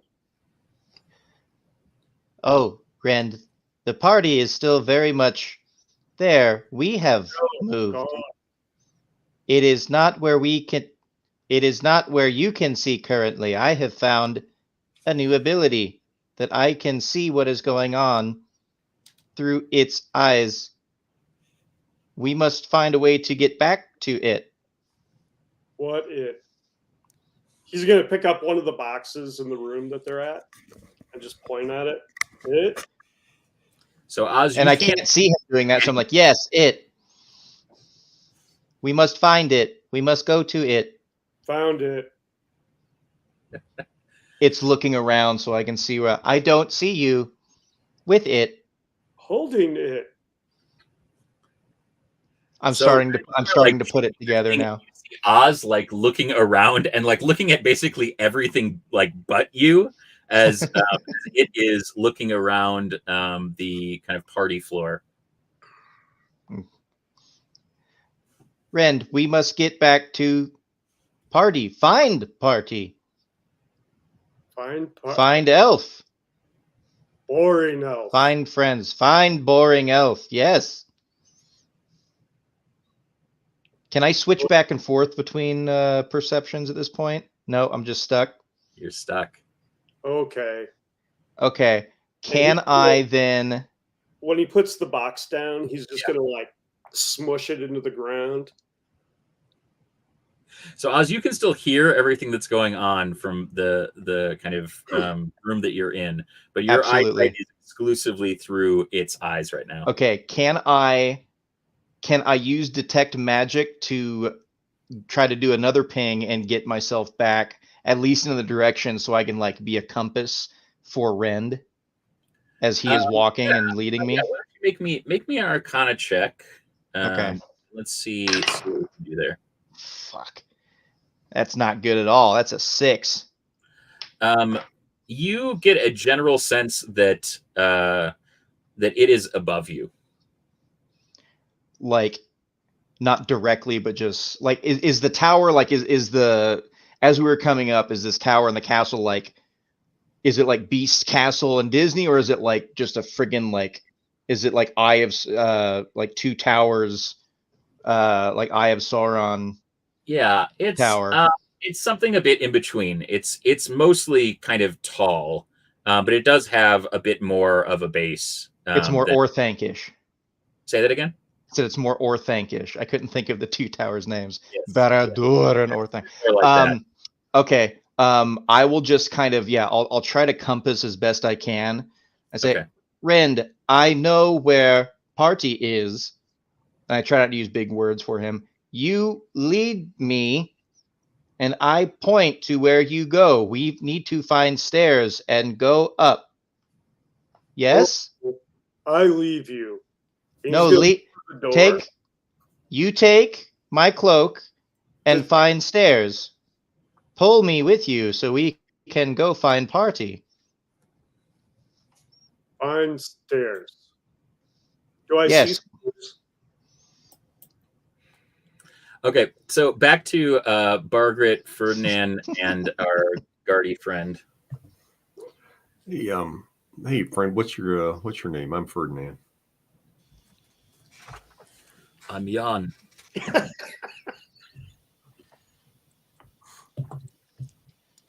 Must be you. Sorry, I got distracted. I also got distracted. Okay. Now it's a party, baby. Yeah. For the kids. This here's Margaret. He kind of looks out the window where Margaret is and notices they're way lower. When we were in the party, after everything went down, the portal we went through, or the portal we came out of, was still there. It was, yeah. Do you think it's quicker if we just go back through the portal we came in? Find a way downstairs, yeah. or I think that may be the easiest. how high up are we? Would we estimate? Like if we were to try to leave through the window to get down to the ground, would we hurt ourselves? You are pretty far up. If you think that the kind of entirety of the Archwizard's enclave is maybe like 400 or 500 feet, you feel like you're probably halfway up. Oh, okay. So it's okay. I didn't realize we were talking hundreds of feet rather than okay. Yeah. It's a tall boy. It's by far the tallest building within the area. So we're not especially closer to the top or the bottom. We're kind of in the middle somewhere. No, you're kind of near the middle, yeah. Well, what's our new guard's friend's name? Jan. Jan, do you know how to get back? I don't know how I got here, frankly. Okay. But I'd like to get back. I have friends up there, and I don't want to see them hurt. Do you know if there are more portals around the property? Or is there just one? Unfortunately, I don't know, ma'am. The only portal I've ever been in here is the portal that brought me up there, and frankly, that turned my stomach. Okay. I'm a simple man, Miss Margaret. It's okay. What do you want to try to go down or up? We're about halfway. It's easier to go downstairs, and we know there's something down there. It's easier, but it's going to take us longer than instead of just starting to try to go up. I mean, no, you're right. I guess if we're in the middle and we portal. can get boom instantaneously up there, Yeah, but by losing our bauble, that means we can't get. If we find the chest, we can't get the stuff out of the chest either, right? I don't know. Okay. Yeah. Well, I'm willing to whatever you think is best. I think we should go downstairs. I think if we get down to the bottom, we can just take the portal back up. Maybe there were a bunch of new portals. I don't know where they portaled in from, but maybe we'll run into one. Yeah. On the way down, but I think we're going to spend way less energy going downstairs, just finding the quickest way down, than we are climbing a bunch of stairs. I don't like climbing stairs. My knees. Sounds like a bad idea. I'm a heavy middle-aged minotaur. My knees are not what they used to be. I'm 4'6". Stairs are hard at any height. Yeah, let's go down. Okay. Let's go down, and try to use the portal. Yeah, we're gonna do that. We're gonna find the I mean, if there's anything that looks like a central staircase or something along those lines, I think we would gravitate toward that. But at least piecemeal trying to get downstairs. Or slides. Maybe it's slides. Yeah, I was thinking if any of those stairs had like railings, Margaret's riding down them. Yeah, Ferdinand will definitely keep an eye out for like switches that might convert the stairs to slides. That'd be great. Beautiful. All right, so you guys are kind of off to figure out. Jan's not crazy about going down. Jan's pretty insistent that like going up and like getting back to his friends is pretty important to him. But he's frankly feels a bit out of his element. But not Frankie feeling out of his element. Yes. Well, Jan, that's what we're trying to do. We're just going a different way about it. So as soon as we get to that portal, we're back upstairs. All right. So just stick with us. We'll keep you safe. Hey, speaking of Frankie, as Rend is trying to help find some stairs to get me up there, I'm going to keep trying the sending stone. Frankie, see if I can get a hold of him. Maybe you need get to the word lick out. it. I don't have a tongue, ma'am. You Get Rend. hear Frankie pick up, and it's just him singing, and like he doesn't seem to hear you, but he's just like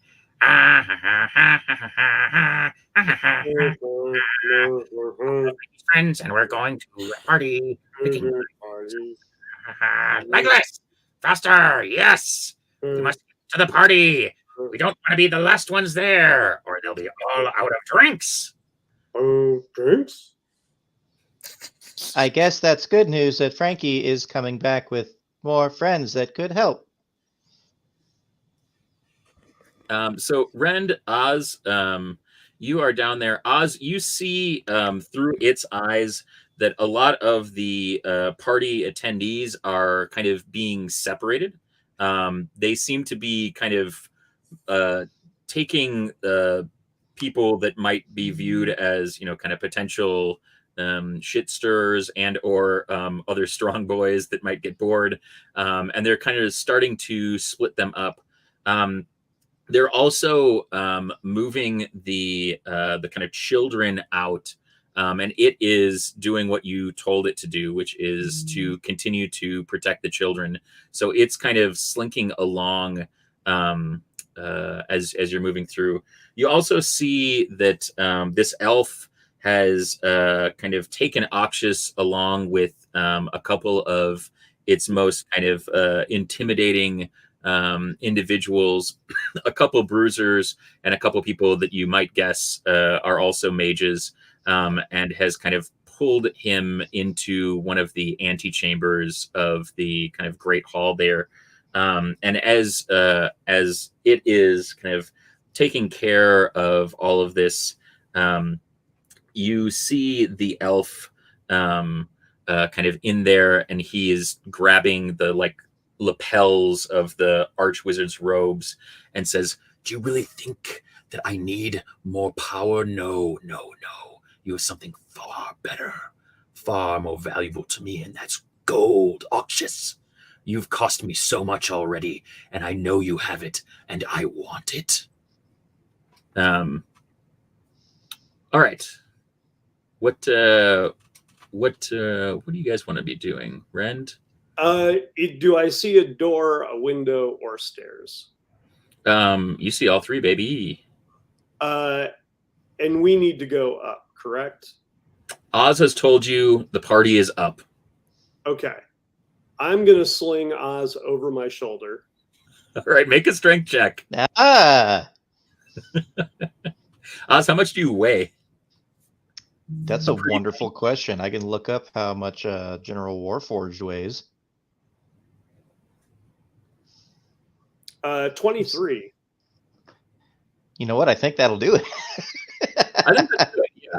Rend, you're not a small boy, so yes, Oz, you feel your body kind of being picked up, and kind of like you feel like you're just kind of hanging over Rend's very broad shoulders, which is very disorienting because for you, you're still seeing upright, but you are like feeling your body, and it's incredibly disorienting.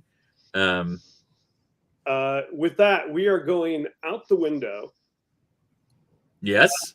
I have a climbing speed equal to my walking speed, even if it's like upside down across the ceiling. Yes. So we're just going straight up. All right. Oh my God! Now I need a picture of that. He's gonna be like, $5 donation. It's like Batman and Robin, only Robin is like slung over Batman is like slung over Robin's shoulders. I was thinking King Kong. Yeah. He's just working his way up, and because he doesn't want to upset Oz. Yeah, I gotcha. He's gonna soon as Oz hears wind, he's like, "Rend, are we outside?" Oz, go up. All right, Okay. Joel, roll me a d20. Me? Yes, please. Okay.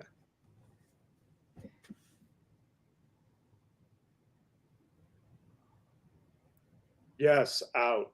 5. All right. You are approximately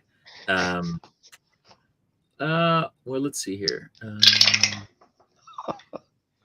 Oh, and it says also of note, I don't need to make an ability check to climb. Okay. Yeah, So, I weigh yeah, like you're 300 pounds, just so you're aware.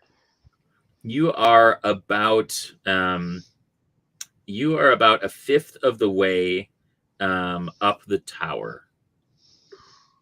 So the tower itself is about 350, 400 feet. The kind of base is about 100 feet, and so you are about 200 feet off the ground. And you got the sense that, well, the Great Hall wasn't like at the very, very tippity top of this building, that it's pretty high up there. So you see kind of magical light emitting from somewhere about 200 feet and change above you. While climbing, he goes, "You feel wind?" I cannot feel anything. I can hear the wind. At which point, Ren farts. He hears Ren laughing and just getting like, because he is trying to be polite. So that's Oz's laugh. All right, Margaret. So the bugbear is farting and laughing, and Oz is just being blindly carried and shrieking. Yes. Wonderful. So good. We're very stealthy. Sounds like Exactly. All right. Margaret and Ferdinand and Jan are heading down. Let's just roll. Let's see how fast we can get down. all right. I'd like each of you to roll me 5 d20s and tell me which ones you roll over a 12. So tell me how many over 12 you get. Adding anything? No, just roll 20. Does it matter that one of mine is currently a crit? Maybe.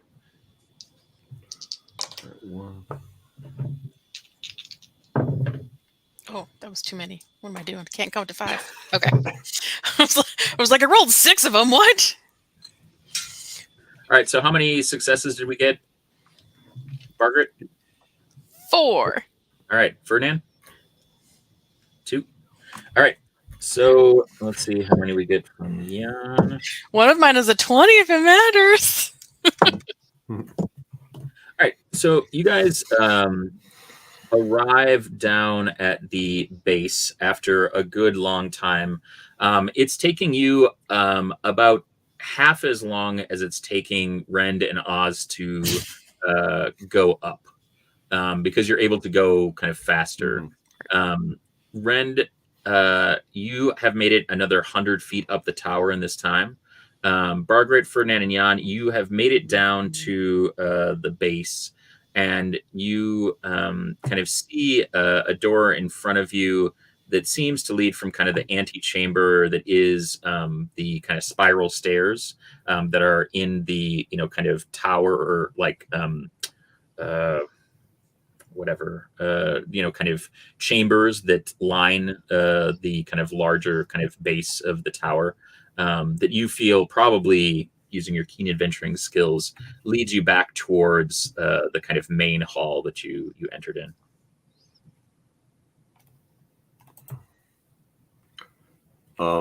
Yeah, I mean, Ferdinand's gonna continue on that path. He has a stated goal he wants to do. All right. So you all, I'm just putting Joel's donation information in here. Oh no, we lost a bar grade. She's dead. My God, why? She died from exhaustion. Here lies bar grid, pepperoni and cheese. Okay.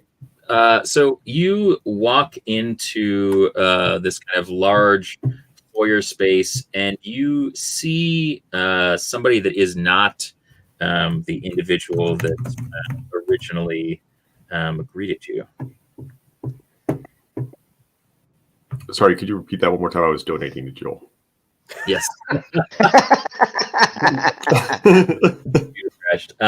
I said you kind of open the door, and kind of at the other end of this this kind of entry hall is the kind of welcome station where the large chest is and the kind of baubles are sitting out for other guests. And it's not the same person that was there when you first came in. Okay. Are they dressed similarly? No, they are dressed very similarly to the individuals that you saw upstairs. Okay. Ferdinand will approach. He'll kind of like have Jan wait, maybe, because Jan's in like literal town guard garb, right? Like clearly he's a cop, right? Yeah. Okay. Yeah, he'll have Jan stay like back out of sight. Okay. And then he'll approach like he is, because he doesn't have his bobble on anymore. He'll approach like he's just arriving. He'll be like, "Hey, man, I'm so excited for this. Party. I haven't been to a party in a really long time. I live a little ways out, and I'm always busy. So, it's rare I get a chance to rub elbows with the cream of the crop, or middle of the crop, whatever. It doesn't got to be cream. Anyway, I'm Ferdinand. So do we just go up through this portal here, or? He looks at you kind of like up and down and says, "Portal's closed, friend. Party's at capacity." Is he the only one in here? What did you say? Is he the only one in here? Make me a perception check. That is 14. He's here.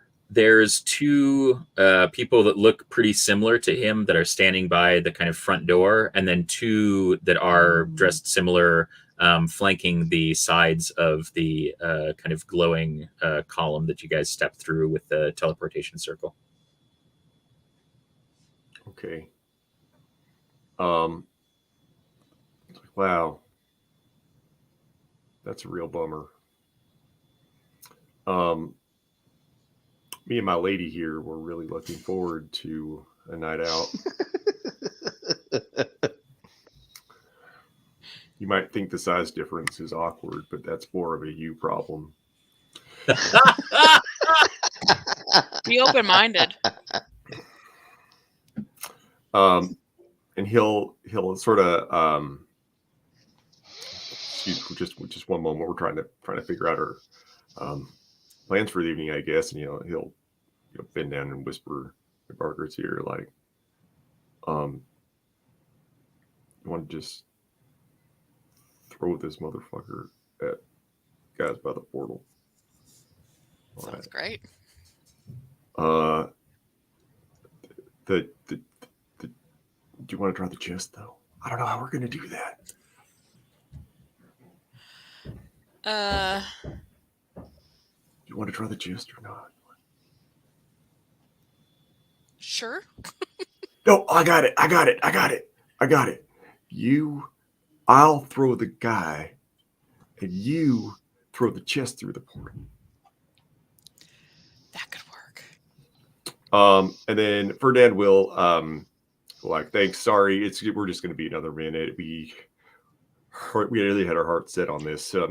He'll reach in and grab one of the baubles, and From the table. yeah, like one of the baubles, and he'll be like, I'm just gonna, mine. I just want to at least have a keepsake, and he'll put it in his pocket, and then he'll be like, so anyway, I guess we're out of here, like 1, 2, 3, and then he just and like throws him at the guy, the one of the flankers, I guess. He probably can't hit both of them, but Okay. All right. So no, he probably can. He'll like, instead of throwing him, he'll sort of like slide, like curl him across the floor at their feet to knock him over. All right. And then he'll do that. Should I roll for that, or can he just do it? Yeah, make me a strength check. All right. 18 plus 22. All right. Yeah, you do that, and you chuck this guy across, and just like picking up a 7-10 split, all three of them and disappear. He yells back out at you, and I'd like you to roll initiative. Put initiative in the chat. I'm popping back to Rend and Oz. Rend, you have made it up about another 50 feet during this. You got another 150 feet or so.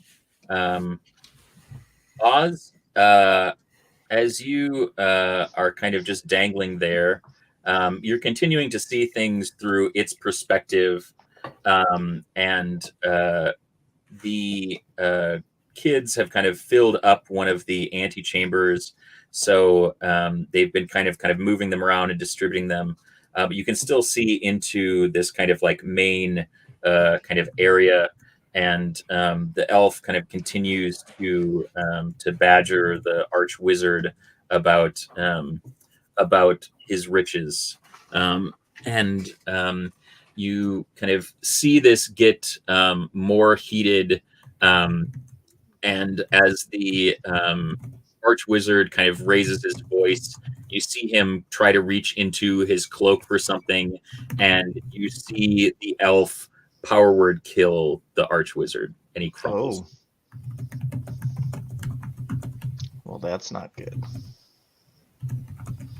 Rend, we must go faster. And just like he's like, Frankie, he just must go faster. Must go faster. Just straight Jeff Goldblum in Jurassic Park over and over. Must go faster. Okay.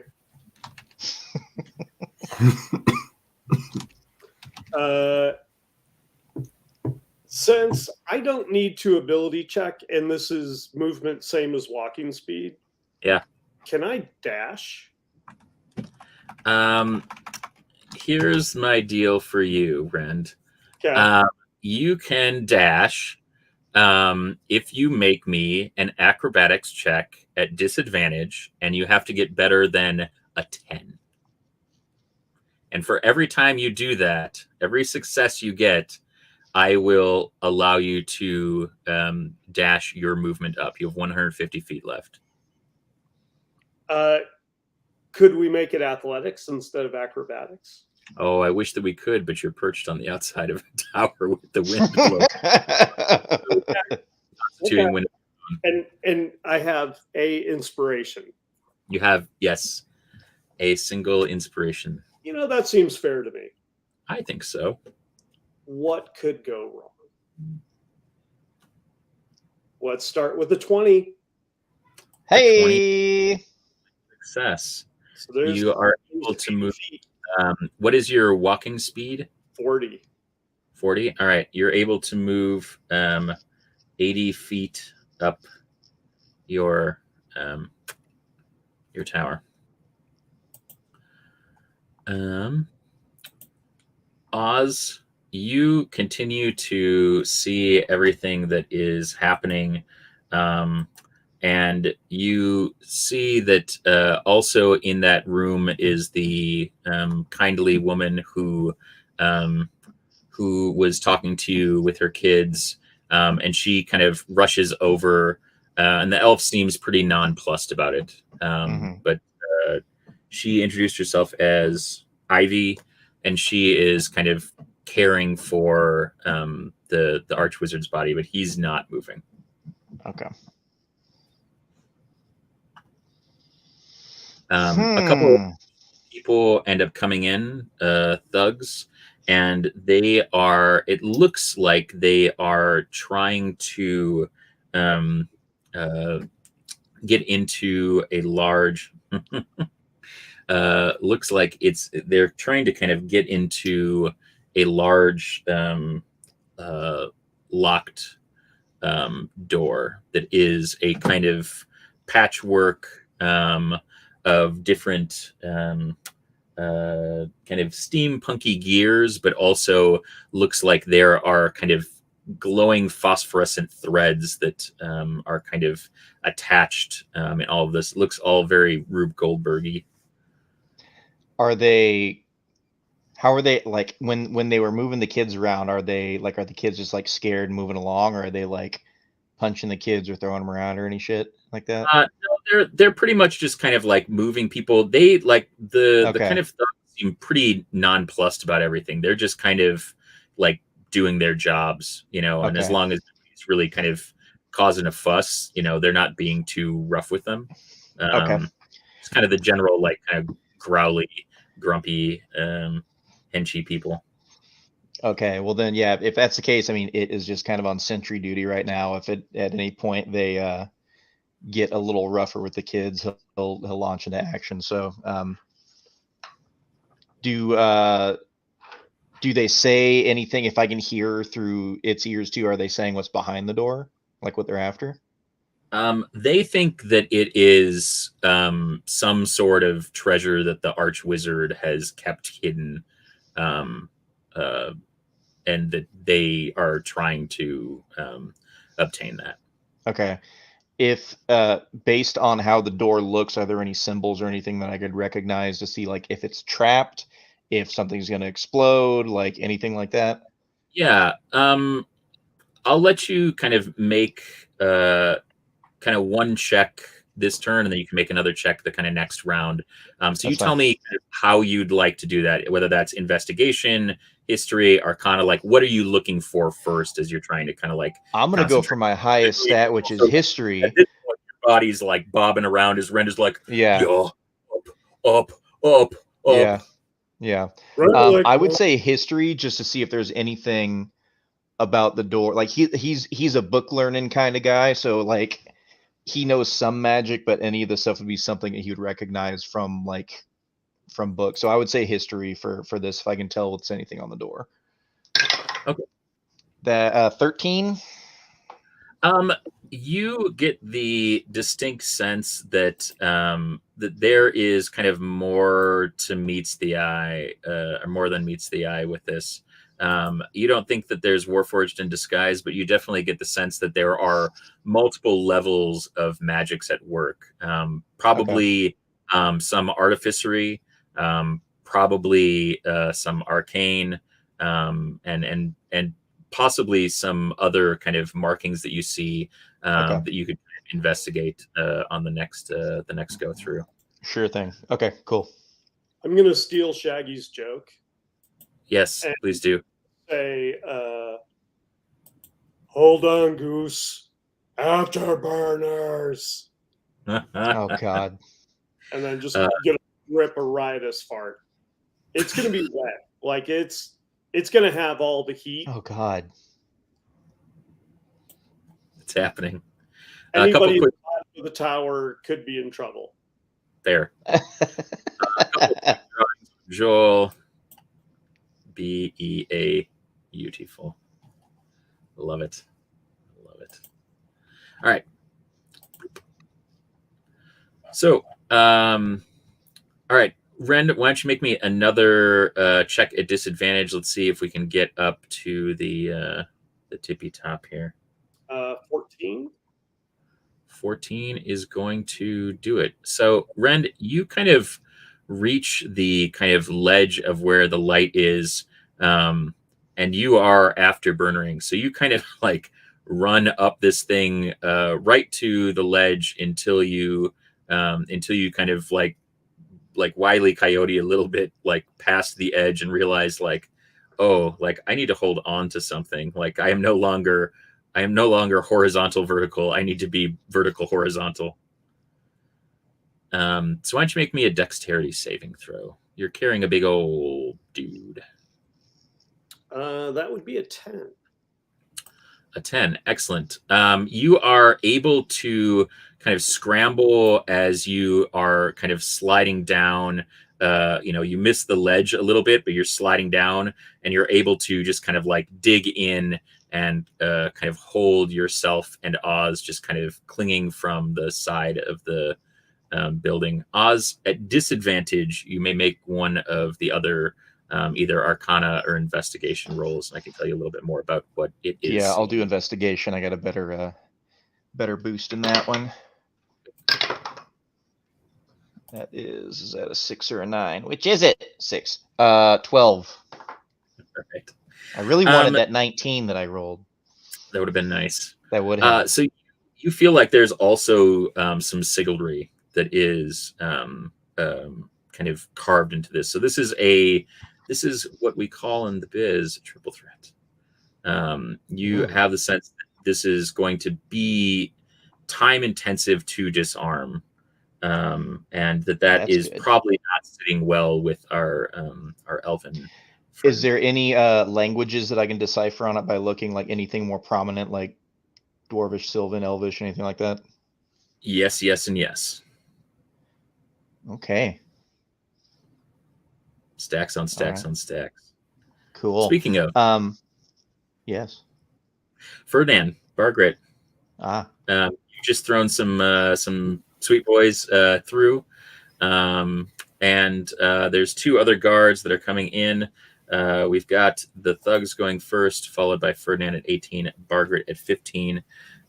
They both have kind of large mauls that they are going to run up and attempt to swing at you. On Bargret, that's not going to hit. And on Ferdinand, that's also 16. Nope.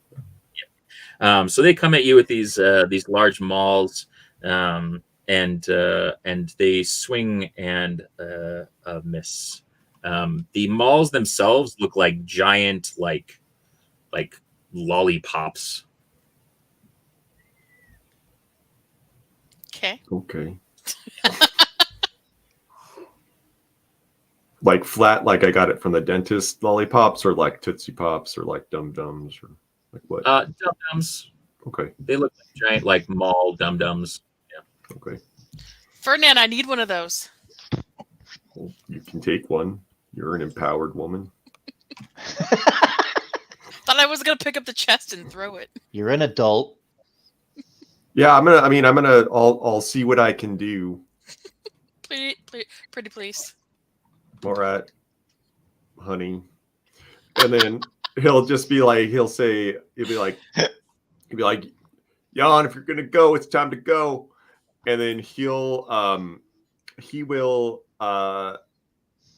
attempt to disarm one of these goons. Disarm or disarm? He's got to make it. You know what disarm I'm talking about. He's going to try to get one of these lollipop ass malls from these goons. Well, Town Guard and Margaret and the chest get out of the way. Oh, God. All right. So you see Jan just. I want to sprint direct everyone to Joel's comment really quick. At the bottom of the tower, some wet plopping noises behind them just outside the door. If it hit one of them, like talk about it. Oh, luck roll. Ooh. Giant pigeon. So Rend, you are kind of like climbing your way back up. It's a little harder than being able to do that, but you can't really kind of like fall back and kind of like go back up. So you kind of like climb your way back up to like being able to like just see over, and you see this guardsman appear out of nowhere. And there's these other guys kind of that have looks like they're just kind of getting up, and this guard like grabs one of them and just like grabs them and like pulls them back through, and they disappear again. Ferdinand, Margaret, you see Jan reappear with one of these dudes and kind of just like sock him in the jaw, and then you see him like step back through. Rend, you see him pop back up and just like knee one of these guys like right in the mush, and then the other guy, he just grabs him by the shirt, the kind of like popped like cowl of his finery, and just like pulls it over his head, and then like grabs him and pulls him back through, and then pops back out Margaret and Ferdinand, and he kind of like throws them over to you. That is his turn, and then Ferdinand, it's your turn. Yeah, Ferdinand will. He's going to. What else? What else is in this room? Like, there's the chest off. Yeah, there's a couple of those chests. There's that table full of baubles. There's not a whole lot. Like I said, it's pretty bare bones. Ferdinand will pick up the table Casually. He's pretty big. And he will he's just going to whack both those guards a couple times with this table and see if he can't knock them out / get them to drop their dum-dum pop ass hammers. So I'll make a couple attacks. That is a 17 and a 23. Yeah, those will both hit. Great. So that's what. And then what damage dice would you say a table is? He has tavern brawler, so it's a weapon. Yeah, I'd say a D10. All right. So we're gonna go 2d10. Okay. Plus. So that's a total for both attacks of 20 damage. Okay. You like knock this guy like straight off his feet. He's prone and he's not looking good, but he's still like kind of choking on his own spit here. Hubris. Yep. Warrior, you slightly missed the portal combat on the last. Just needed to toss that out there. It was so close, and I had to say it. No, that's better. That's great. And that's now background music for the remainder of this fight. 18-second chunks. All right, Margaret. So I guess with no, that's fine. So with his because it's free action to object interact, right? Like, or a bonus, whatever. He'll pick up their mauls. Okay. And he'll toss one to Margaret. All right. Yes. And then with his movement, he will run through the portal. All right. Sounds good. Okay. So, Margaret, there's one dude, and there's a Ferdinand on the move, and there's a Jan who's beating up dudes. What are you up to? Did I get any kind of idea of like what chests might have had our stuff in it? Is it just one, or are there multiples? There's multiples at this point. You could probably go over there and look and see if you just see any kind of like discerning marks. Yeah, I want to take a quick glance, and I want to grab one and just run through the portal. Okay. You're going to grab the whole chest? Sure. Okay. That's going to be hard. How big is it? These are rather large, but they are also rather enchanted to stay where they are. Right. You can imagine that if these are some sort of fancy portal, that there's maybe more weight to them than you can imagine. That's probably true. Okay, I'm gonna hold my maul and run through the portal then.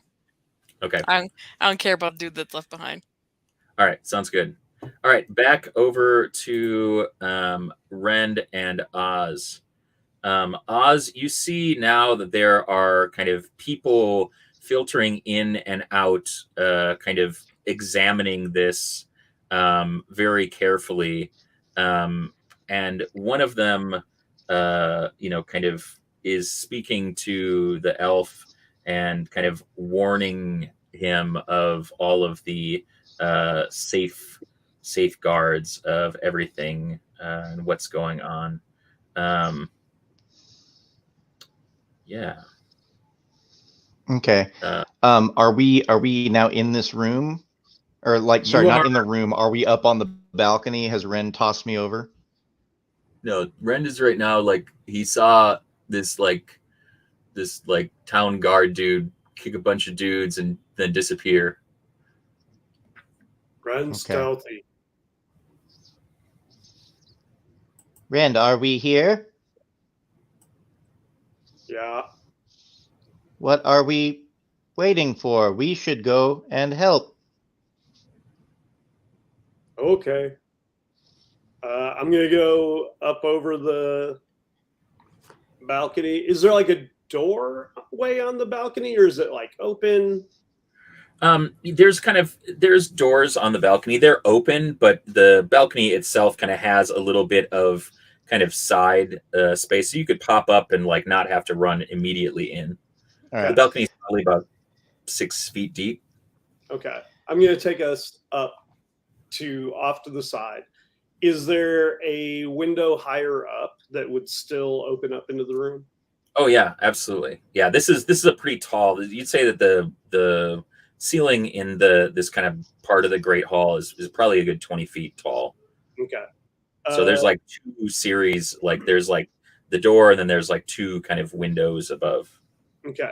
Rend is going to put Oz down, like in the corner nook where he wouldn't be seen.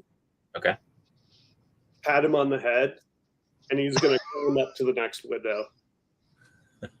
Okay. Oz, what do you? So this whole time as I'm watching, I've also been trying to consider how I can get my own sight back. Okay. Here's what I have in mind, because I also think it'd be funny whether it works or not. So once my feet are on the ground and I've seen that like the kids are in, not in danger, like everything's going good, they're clearly set on something, I want to try to command it. I want to like will it back to me. Okay. And as it is like coming back to me, I just wanted to go at like full sprint, because I can see through its eyes of where it's going to go, and it's just going to slam me in the face. So hopefully it'll like transfer energy, or it'll be like a Freaky Friday situation where we'll just like bam, and then we'll like get back on track. All right, make me both an Arcana and a Perception check at disadvantage. Oh God. Well, hang on. Is it in of its own like facilities? Can it control? Like, can it see? Well, Because as long as it can see, It's a good I question. can just tell it to go right here. Well, you can see it seeing you, but that you don't know what it sees, how well it sees, and your body can guesstimate and like the perception, but it's going to be difficult, which is why it's a disadvantage. Okay, that's fine. All right, so Arcana and Perception at disadvantage. Yep. Okay, here we go. I'll do Arcana first. right. Well, that's a 1, so I know what that is. So I fully believe this is going to work. I've never believed in anything stronger in my life. All right, so with Perception, that's a 19, and we'll see. Ooh, 19 will do it. I got a 19 Perception at disadvantage. You just kind of all of a sudden sprint into this room, and it sprints at you, and you absolutely clang into each other, and your vision goes out. Rend, what are you doing? Oh, shit. So I'm going to do a quick palm lick and like map my hair down and pull the hood up over because I'm going to be super stealthy now. I love it. And I'm going to go in through the window. Okay. High enough, like nobody looks up. And I'm going to make my way around the wall to get closer to the elf. Okay. All right.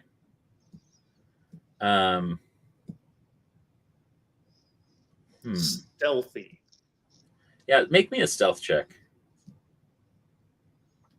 23, baby. That's beautiful. Yeah, you are could also be stealthy and stealthy. Yeah. Beautiful.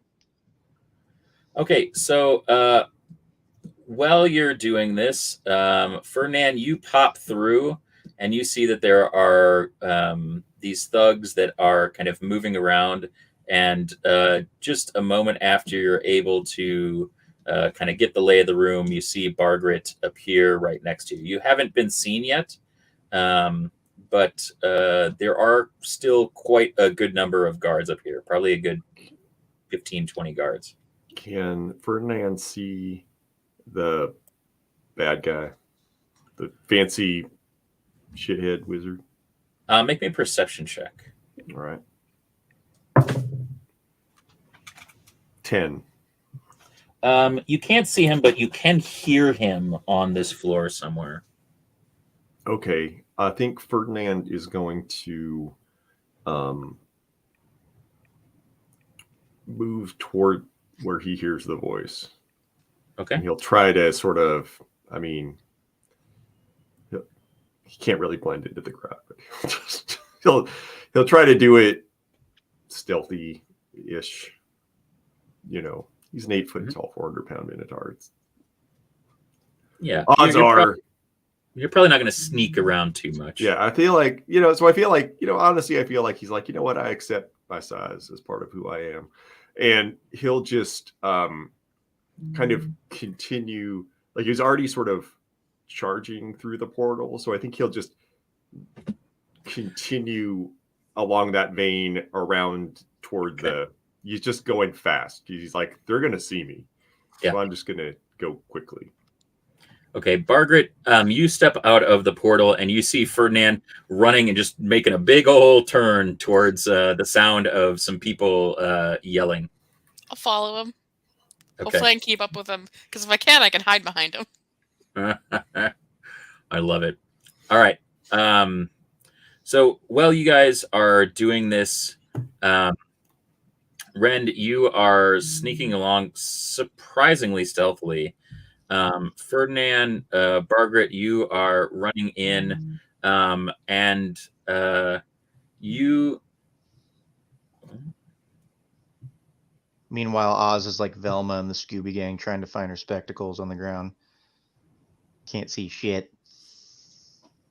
Oh no. Daddy, only hot dog. Jeez. Peppa Pig disaster. No, Daddy. Okay, so you guys are set up Oz, you can make me a let's make a survival check. Okay. 21. 21, you start to be able to you start to be able to see a little bit, but your vision's pretty kind of hazy. Rend, you are kind of looking down, and you're seeing Oz is kind of starting to stir. You also see Ferdinand like pop out, like just like running full speed through the portal, and then like make a big turn. And all of a sudden, Margaret kind of like walks out after him, and she starts running. And they're all Ferdinand and Margaret are headed towards the elf and his minions. Say, James, can I try to cast Mending on myself to see if that fixes my eyesight? It does nothing for hit points, but maybe I knocked something loose. Yeah, sure. Go ahead. I cast Mending on myself. Yeah, your vision improves. Now you can roll at just kind of regular. It's not disadvantaged anymore. I love it. Why didn't I do that in the first place? That's okay. Is the elf looking at Ferdinand and Margaret? No, the elf is furious. The elf has a number of thugs that have appeared around him in this space that appear to have been beaten up, and there is another thug that just kind of takes its ball and attempts to like strike the kind of doorway, the enchanted doorway, and gets blown back. Okay. About how far away am I from the elf? You're about 50 feet or so. I'm going to use movement to get closer. And Okay. then as soon as I'm within like safe leaping distance, Okay. I am going to plummet down upon the elf with great fury. Okay. Bonus action rage. All right. Sounds good. Let's roll initiative.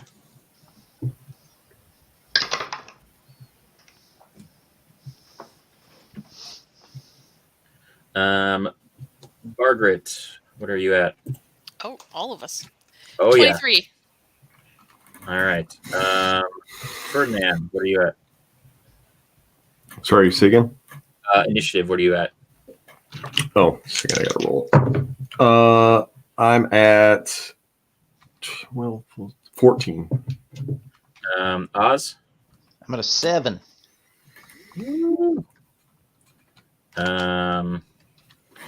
And Rend? 14. 14. All right.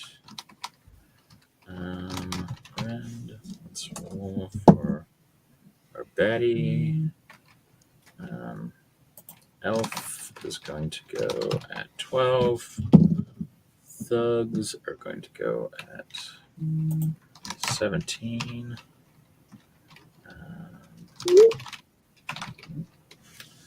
And the other thugs are going to go at 9.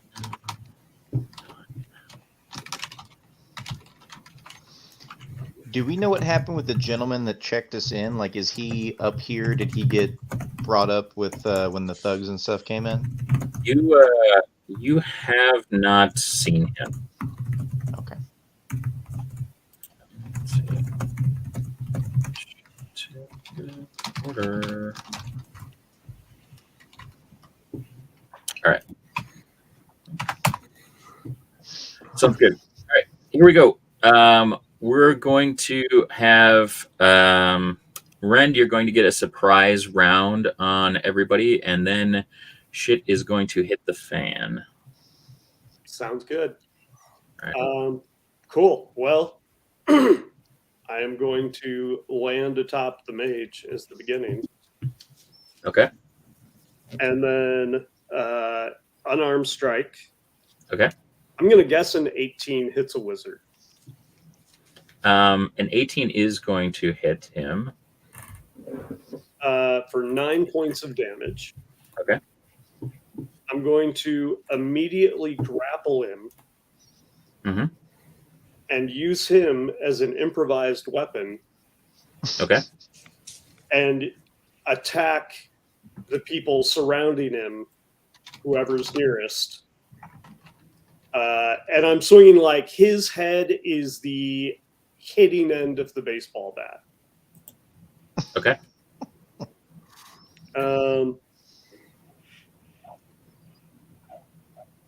Will an 11 hit? 11 will not hit. How about a 23? Yes. And then what damage do you think the elf and the guard would take? I would say probably 8. Use a D8. Okay.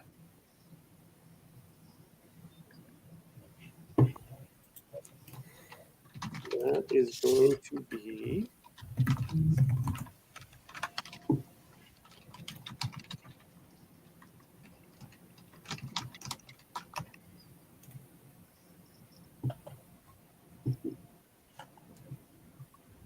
that is going to do 14 damage, I would imagine, to both of them. Okay. All right. Let me write this And as down. he's doing this, he's just yelling, blah, blah, blah, blah, blah. Fair. That is very fair. Okay. Margaret, you are up. Okay. How far have I made it with my running? You are following at a pretty good clip behind Ferdinand. You're probably about 50 feet away from where all of this stuff is going down. Even like all the lone thugs and everything? Is everyone Oh, no, in there's like other one? thugs you could attack. Yeah, there's people that are kind of guarding, just like little packs of people. Are there any other of like the regular spots where like the regular guards are being guarded? Like people like potentially free to help us? Sure. Yeah, you see that kind of similar to the kids they've distributed. They've tried to kind of like make none of these groups be very, kind of impressive. Yeah. And so that they don't kind of have anybody that kind of they can help out. Okay. But you could probably go over and attack some baddies that are guarding a couple of guards. Yeah. Yeah, I'm gonna do that. I'm gonna see if I can try to free 1 or 2 other guards that potentially could help us. So, did you say this thing was a mace or a maul? It's a maul. It's a maul. Perfect. Okay. I'm gonna swing at the first one I can get to, and I got 2 attacks. Okay. So I rolled 19s for both of them. All right. Yeah. Make your attacks. And a maul is 2d6, it looks like. So that's 10, 16 each? Yeah. You really like lay it on these guys. They look pretty rough. They're still on their feet, but they are, they definitely know that you've been there. They are going to fight back. There's one group near you and one group that is going to attack Rend. They are not going to hit you. They're going to hit Rend as a nat 20. Rend, you are going to take 10, 12, 22 slashing damage. Okay. And then it is your turn. Okay. Well, the one who hit me is about to be hit by a screaming elf. Yeah. 26 to hit. Yeah. That definitely hits. And that will be for 13 points of damage. Okay. And then I will attack him again. Okay. Does a 13 hit? 13 will not hit.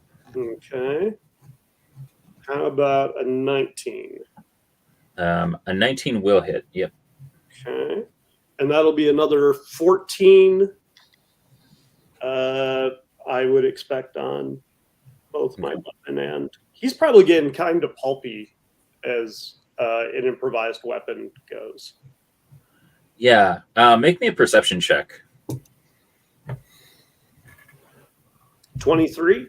This is not the elf that you were trying to hit.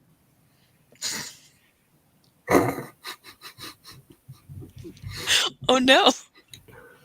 With that perception, do I spot the elf I was trying to hit? You do. Okay. It had it essentially swapped places with one of its henchmen, but it's still a baddie. So you got that going for you. It is Nice. still a baddie. I am going to throw the pulped elf Okay. at the other elf. Okay. Excellent. Make me a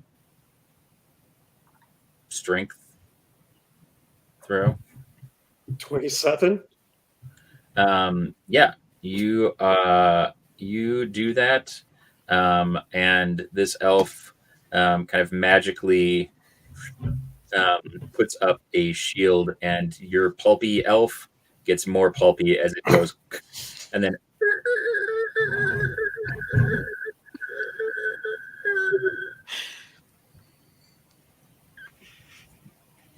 hot. All right. Love it. The elf kind of like chastises the people that are trying to like open this door and like basically like tells them to not stop working and start to kind of call kind of out for more help.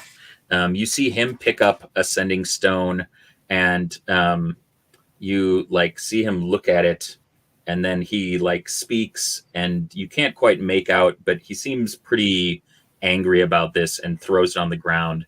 And then he is going to attempt to Wasn't it my turn? what's it? Wasn't it my turn? Oh, it was because did Ren go? Ren went. Yeah, Ren went. So then I'm after Ren. Oh, I'm sorry. Go ahead. Okay. I wasn't sure which was incidental detail, but then when it was like, okay. So Ferdinand is going to continue to charge in, assuming he can spot the real shitty elf, he will move over to shitty elf. How far away is they? How far does he have to go to get there? To the elf? Yeah. You're a little closer. You're probably about 40 feet away. All right. Ferdinand has 40 feet. Okay. Ferdinand is going to, before approaching, he is going to, he would like to rage. Okay. So he's going to do that. And he is going to do something weird, because that's why you play a Wild Magic Barbarian. Mm-hmm. Oh, yeah, this one's fun. So a cute little pixie poofs out of nowhere and flits over to the elf. And it's like, no, I'm a little pixie. And Ferdinand can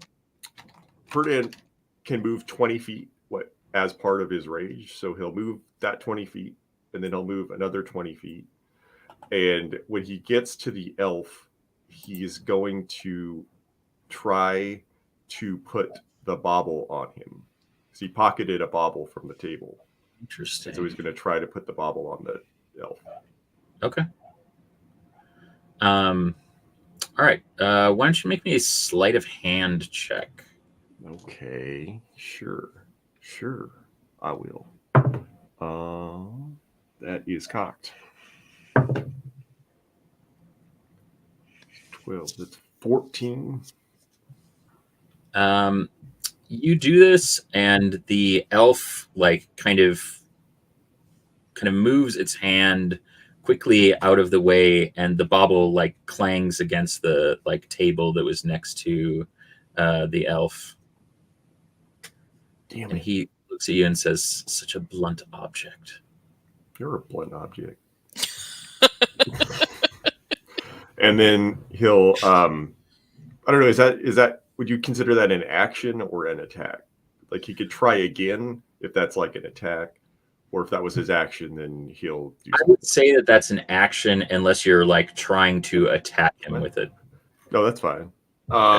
So then Ferdinand will just take a step back, and then so he's 5 feet away, and then as he stands there contemplating his next move, the little pixie whispers in this elf's ear, "I'm going to explode now," and does. And so he takes he can make a dex save, which would be 16 is the DC. All right, dex save. I just rolled a nat 20, baby. All right, then the pixie explodes. And it's messed up, but it doesn't hurt him physically. Okay. All right.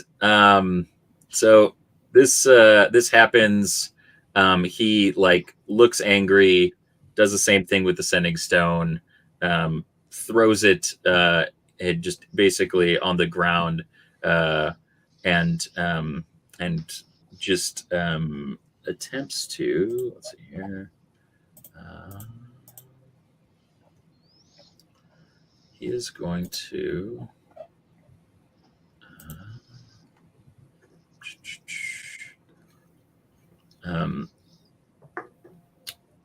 he is going to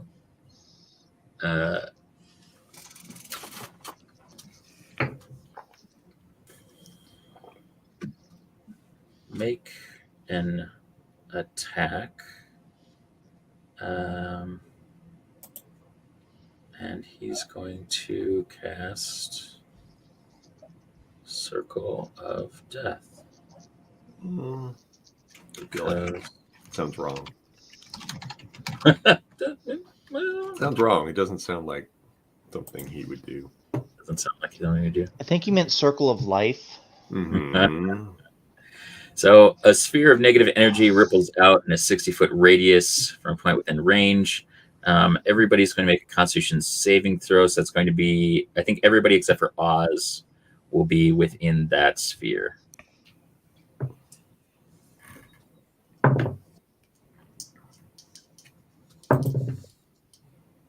$22.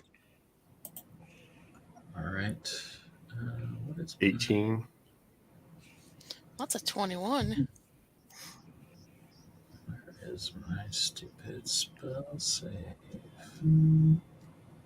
This is why. Okay, so anybody that is a 19 or higher saves. I'll use my And- inspiration and try again. I rolled Okay. pretty bad.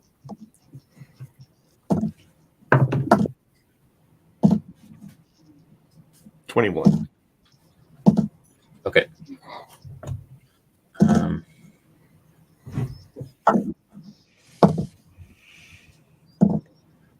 Okay, so people that saved will take 15 necrotic damage. People who didn't save are going to take 30 necrotic damage. Is this affecting the guards as well? Oh yeah, yeah. It's affecting everybody: women, children, Oh his no. guard, everybody. Me. Yeah. That was a very dicky thing to do. He's a very dicky dick. Okay, after the elf, the thugs are gonna go. So one attack on you, Ren. That's not gonna hit, and one attack on Oz. I will say I will also advertise north to south design. Beautiful case that they came in. Beautiful dragon scales, and just look at these nat 20s. I'm rolling, baby. Oh. Oh no. So Good to see it. is going to Wonderful. So Oh, who's come that? on. Who's that nat 20 on? That's on you, Oz. Actually, it's not. I'm going to have you roll that at disadvantage because my good boy It is going to deflect. So go Okay. ahead and re-roll that for me.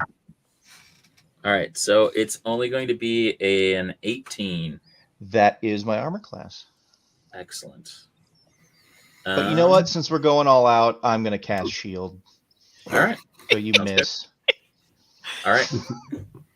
Why the hell not? It's Christmas. That sounds perfect. It's Christmas. It is Christmas. He's going to counterspell your shield. I'm going to counterspell. Oh, I'm just kidding. I can't. Who's counterspelling my shield? The thug? My, the thug has counterspell? Oh, you're right. Just kidding. Okay, so you're able to ward him off, and then it's your turn. Okay. All right. So recap: the circle of death and all these people is happening in the room with the door they're trying to get in, or is that a different area? Yep. Okay. The circle is still there. The circle is a kind of necromancy ranged spell. He generated out from himself, Okay. and it is instantaneous. So it is kind of like a one-time, like area of effect. Okay. spell. Gotcha. All right. Well, this thug is not the important thing, so I'm both It and I are just going to go into the thick of it. As I'm getting in there, are there any weapons around that these thugs have brought in? Because I'm weaponless at this point. Oh yeah, they got weapons. There's mauls and there's swords, and everybody's got a little something. Like available for me to like pick up off. Like we'll have to wrench it away from them. You'll have to wrench it away from him, but if you want to do a post strength check, you could. Well, fuck it. I'll just run it. I'll run in straight towards the mage. Okay. And if I can get to him, then I will do an unarmed strike against him, and then it will do a force rend against him. You guys are still a little far away to get all the way to him, but Okay. you can get within striking distance for your next turn. There are guards in between if you'd like to attack one along the way and just drive by fruiting or whatever. I mean, I may as well do a drive by. My sights are firmly set on the mage, but I will go ahead and whatever thug is. Well, I might as well hit the guy that's right in front of me as I'm going. I'll try to punch him because he tried to hit me and my good boy. That unarmed strike is absolutely going to hit. I rolled a nat 17, so that's 3 damage to him. And the force rend is a 16. Is that going to hit? Yeah, 16 is just enough to hit. Sweet. And damn, max damage again. That's 11 damage plus my 3, so that's 14 as I punch him directly in the face, and it force rends him in the balls. All right, excellent. That guy goes down, and there is a sword if you want to pick it up. I will It's a absolutely take that. Long swords? Yeah, I'll take the long sword. Hell yeah. All right. Okay, we are back to the top of the pops with Margaret. Okay, so I still got two guards I've hit. Mhm. right? I am going to rage because now I'm really mad. Got hurt, real angry, and I'm going to swing at both of them. Oh, so one's a 24 and the other one's a 17. All right. Yeah, both hit. Okay, and for 12 each. Okay. Are they still up? One of them is still up. The other one you have. 14 each. I forgot I'm raging now. Okay. That guy is still up, but the other guy is more pulpy than he was. Okay. All right. The thugs. We have the one on you, Bargrit. That's an 8. That's not going to hit. We have an 18 plus 3, 21 to hit Rend. And that's for 8 damage. And then Rend, it is your turn. Okay. And then How close is the mage to me? Not very far.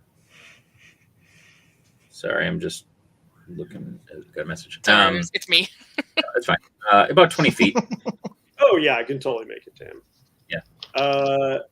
Yeah, I'm gonna make my way over to him and attack him. Okay.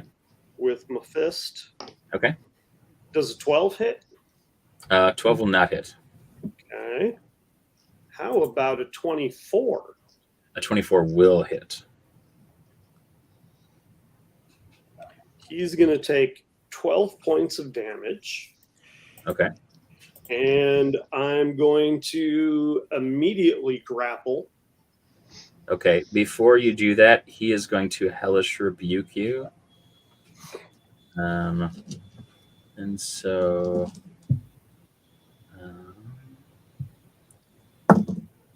it's going to be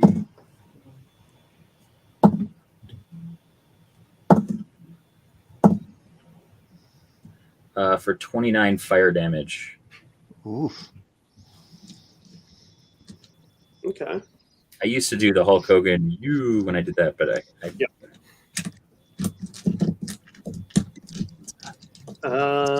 Okay.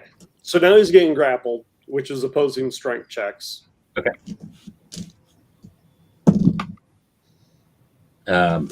11 is not going to do it. I'm imagining. It is okay. Not. And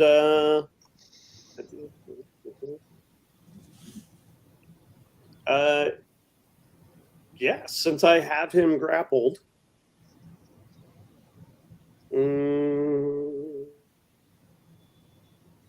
we're good. Okay. All right. So next up, Ferdinand.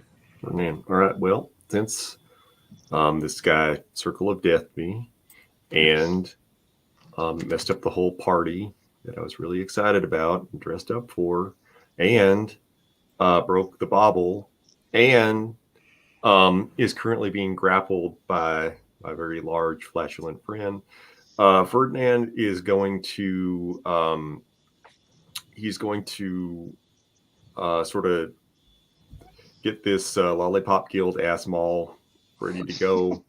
He's gonna pinata this motherfucker twice. The elf? Yeah, the one that's who Ren's got. So yeah, okay. This guy's getting fucked up. And these will both be Great Weapon Master. So let's see, that is 19 and 21.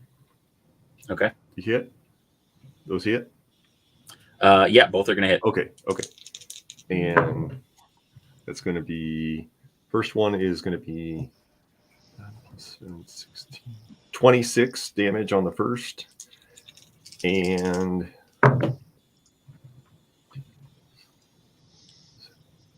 27 on the second. Okay.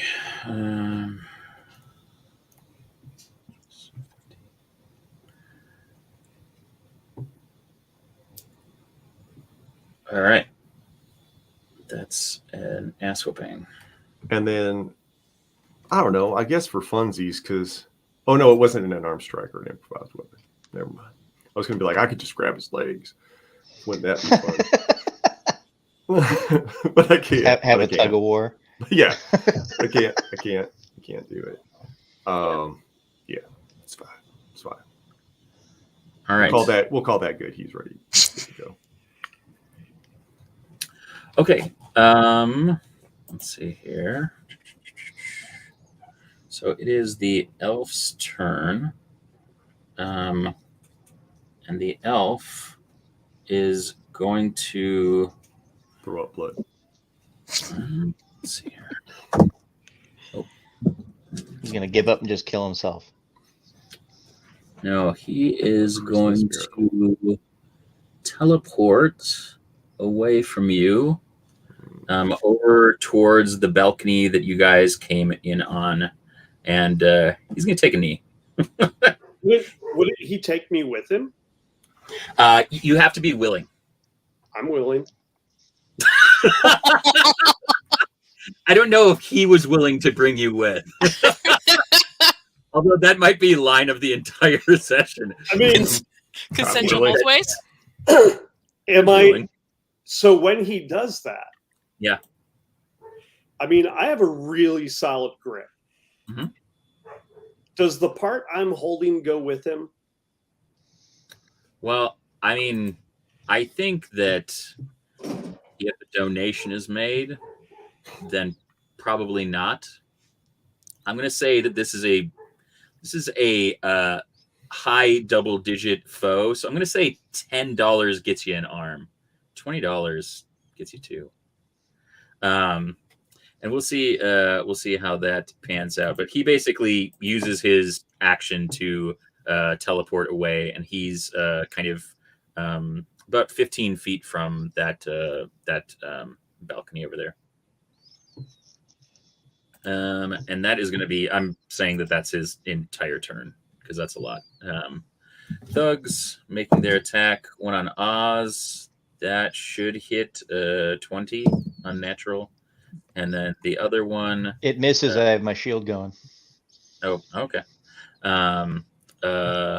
Is it to the end of my next turn? Hang on, let me triple check on that. I think it's till my next turn comes up. Yeah, I can't remember. I'll check. Until the start of your next turn. I've got a 23, so that first one misses. Okay. And then the second one is on Rend, and that is not going to hit. Basically, it's just like somebody come up and like try to hit like Rend as he's like pouting about losing the elf, and it just like doesn't even register that it's there. Okay, so Oz, it's your turn, and then back to the top with Margaret. So I see the elf dart away. So I see where he showed up. Can I spin around on my heels and still get to him? Yeah, you can. If you run full speed, you can get to him. And attack him in the same turn? Yep. Oh, I would love to do that. Yeah, I see him blip away. I catch sight of him, and it and I both just go running. Okay. So since I have a long sword, I will go ahead and swing with that bad boy. That's not going to do it. I rolled a 4, so that is a 9. Big old whiff with the long sword. Here comes my good boy. Oops, that didn't go where I wanted it to. Fuck. We all know what that means when you say fuck. That's a 1, Natural baby. 20? Oh. You know what? I've Okay. got inspiration. Use it. Well, you know what? I'll save it. No, if something super bad is going to happen to me, I'll save inspiration for that. Okay. For a saving throw. Okay. You. Let's see. Margaret, you're up. Okay. This is irritating me that these guys are still standing there. Tougher than I want them to be, but I'm going to hit him again. Oh, yeah. One's a 23. Yeah, that hits. The other one's a 15. Does that one hit? That will not. Will not, you said? Will not. No. Okay. God, that was a pitiful roll. That was 12. Get worse. Okay. That is exactly what you needed. So tell me how you wipe that guy off the map. Oh, I'm just gonna swing up, and he's just gonna go flying, hit the floor, and slide like 10 feet. Beautiful. All right. Thugs. Thugs. Those thugs are all gone. Rend, it's your turn, and then Ferdinand. So the one who just tried to hit me ineffectually, I'm going to do the pro wrestler slow spin after the ineffectual hit. I love it. I'm going to grab him while looking at looking past him at the elf. And I'm Right. going to yell, "Me Magic 2," and then throw this guy at the elf while yelling magic missile. Yes, that's beautiful. Real good. All right, make a. I guess that if you're aiming, make it dexterity, like so an attack plus your dex. Oh, he's aiming like he would aim. This is strength. Just throw strength then. That's fine. 21. Yeah, 21. You're basically he's just like using magic to do like the same thing. He's just sacrificing his own dudes at this point. And the magic, like he basically just shreds this dude to avoid getting hit. Is there another guard near me? You don't have any other guards near you that are conscious. There is a couple of them that got like necrotic. What's the closest one? It's probably like 10 feet away. Just like one of the dudes that got hit by its circle of death. That. So I'm gonna move 10, snatch him, yell magic missile.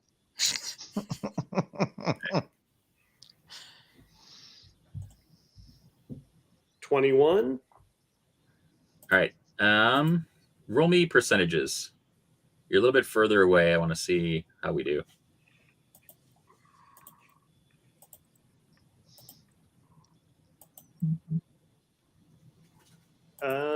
That would be a 19. Okay. That's going to fall just short, but you're going to clip him. So roll me a D8.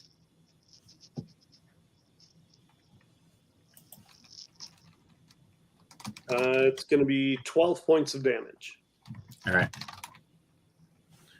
And then,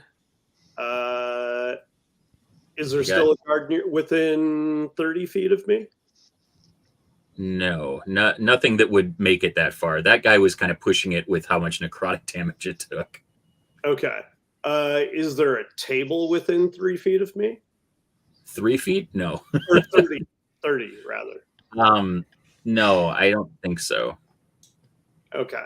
Well, then I'm going to use my 30 feet that's remaining to haul ass towards the wizard. Okay. All right. Sounds good. All right. Ferdinand. Yeah, can I get like a sit rep? It's basically like there's a bunch of dead people everywhere. There's a bunch of dead things around where you are. The elf is over near the balcony. Oz and it are kind of in that vicinity. Rend is kind of where you guys are. You and Bargret and Rend are all within probably 20, 30 feet of each other, and you're about 100 feet from the probably 70 feet from the elf. Is there anyone around that looks like they are in imminent danger? There's some guards that are kind of being rough. Like some of the people in the ballroom are kind of taking umbrage with some of them trying to leave. They realize that there is a chance that this is not going to work out well for them. So there's skirmishes. There's some other guards that are kind of trying to make their way over to defend the elf. But nothing kind of imminent. You can be proactive if you'd like to, and kind of head off some of those guys that are going over to the elf. I think he trusts that his 3 pals probably have that well enough in hand. Also, if this guy likes to move, so who, if we're all clustered together, maybe that's not a good thing. So if he will charge over toward the nearest guards who are picking on party guests. Okay. Like innocents, Yeah. And he'll just come in hot, and he will do the he'll run in, attack the closest guard. Another great weapon master swing, just cleaving at him. 13 plus 18. Yeah, that hits. Okay, that's 4 plus 6. No, 4 plus 21. Yep, damage. that also. Or is First that one damage? was 21. First one was 21 damage. Okay. And then he will bonus action, hammering horns, shove this guard. Cool. 5 feet. Or, well, I guess he's shoving him away. So shoving them 5 feet away. So that's just, they need to succeed on a DC 16 strength save or be pushed 10 feet away. Yeah. Okay. Do they? Yeah. They succeed? No, they get pushed. Oh, they get pushed. Great. So then, if there's another one that's still around, like if there were 2 or 3 of them, he'll just go after another one who's still a danger to these innocents. That's going to be another great weapon master. That's 17 to hit. Yeah, that'll hit. Okay, and that's 24 bludgeoning damage. All right. That one is down. And then that'll be his. Oh wait. Oh no, I already used my bonus action. Never mind. Okay. All right. So the elf is going to. Yes, elf is after Ferdinand. Christy, a surprisingly low number of arms have been ripped off, but you could change that with a donation to Joel, $5 or $10 if you want him to rip an elf arm off. It's a very powerful elf. The elf has its wand out at this point, and you see it pull the woman who was helping the arch wizard out, and put the wand to her temple. At this point, you see Jan appear with Frank coming out of the portal, and Frank has a whole giant green bag, and as he reaches in, he says, "Sorry we're late," and he pulls out your maul and slides it over to you, and he pulls out your trusty axe and slides it over to you, and he looks at Rend and he pulls out a giant steak and throws it over to you. And for you, Oz, he says, "I've been trying to call you all night." And he presses a button on his sending stone, and you kind of hear Frank singing in your head, and your eyes like completely focus back in. And Jan kind of walks out and says, "I'm going to need you to let her go." And that is going to be their turn. Thugs are out. Oz, it's your turn. Is the mage wearing anything, like the hand that he has the wand with? Is he wearing any jewelry, rings, bracelets, anything like that? No, sadly, he is. Damn it. He's wise to lesser magic, so he would probably say. Okay. Shit, I really wanted to. Well, is he wearing any jewelry, anything at all? Does he have like a metal chastity belt? I want to cast heat metal on him if I can. To give him If a you big make a ol' $10 ouchie. donation, he can have a metal chastity belt. I will owe you $10 so he can have a metal chastity belt on his nethers, and I'm gonna cast heat metal on his fucking chastity belt. All right. Okay, do it. Choose a manufactured metal object, chastity belt, such as a metal weapon, or a chastity belt, or a suit of heavy armor, or a chastity belt that you can see within range. You cause the object to glow red hot. Any All right. creature in physical contact with the object takes 2d8 fire damage when you cast the spell. Until the Okay. spell ends, you can use a bonus action on each of your subsequent turns to cause the damage again. So I want him to take this damage and like kind of like fluster him so he gets fucked up. To try to make him let her go. He's going to keep like kind of iron grip on Ivy, but he is going to start tottering backwards, all while this is doing things in his nether bits. Okay, can I then have since he's next to this balcony, can I try to like shove him off the balcony? Yeah, absolutely. Okay, is this going to be strength of my good doggy boy? All right, here we go. I got to find his stats. Give me 1 second here. There he is. There's my good boy. Strength opposed or athletics opposed? We could make this athletics or Okay. acrobatics. Athletics. I have a +7. I'm going to use my inspiration. Mhm. All right, I got a 16. All right, so it charges and knocks him backwards, and they are both pitched off the balcony. And why don't you make me a saving throw for her, and I'll make a saving throw for him. Oh, I thought he dropped her. Oh, no. Oh, be well, no I fun. didn't want that then. Well, boo. What's your All right. dexterity saving throw? Tell me what you roll for the d20. Okay. Fuck. Well, it's not a fuck. I rolled a 7. All right. So they tumble back, and you see them kind of disappear over the edge. Barbara, it's your turn. Okie dokie. Thought he dropped her. Sorry, guys. Missed that key piece of information. Okay. Sorry, I had a note on my sheet, and I was like, I don't even know what that means.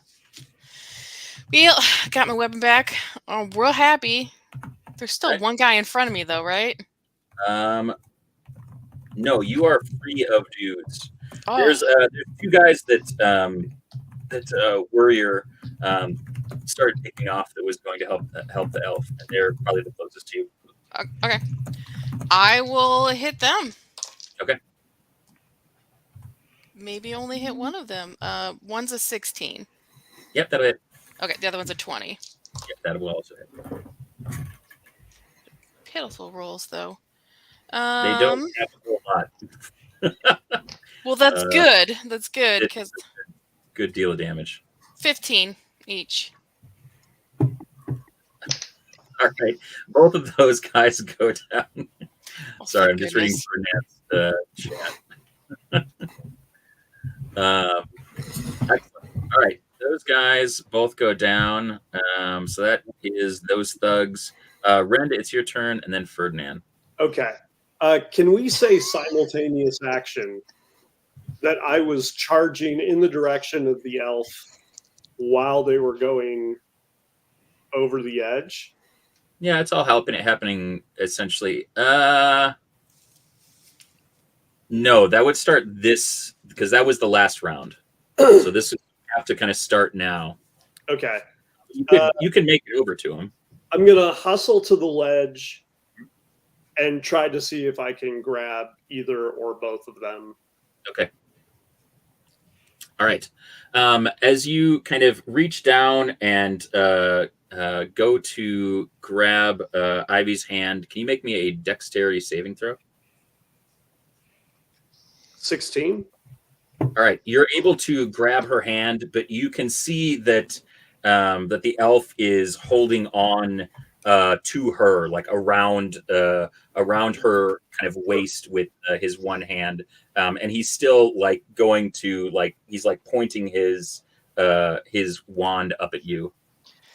I'm going to pull her straight up, grab him by the skull with my other hand. Okay. And You then know Christie what, Joel? "Go to This arm is ripping." this is the perfect time that Mhm. I'm going to donate for an arm ripping. Well, Tristy just dropped in $10 as well. Oh shit! Arms, double arms. So this is perfect. Yeah, I will add to this for sure. He's going to pull them back both over the balcony. Yeah. Plant the elf on the ground. And he's going to do the Becker special. 1 foot on the chest, wrist, stand straight up, 5 foot arms, straight up, strength check. All right. Do it. And I would, I'm fair. I feel like we all play a very fair game. He can make the opposing strength check to try and keep his arms. A 2 -1 and a 12 -1. Okay, I got a 20. Yes. All right. And then I will proceed to hit him like a what kind of drum is that? The big like kettle drum. Sure. Yeah. Sounds good. While yelling blah blah blah. Blah, blah. I would imagine it'd just be when he ripped him off, he went magic.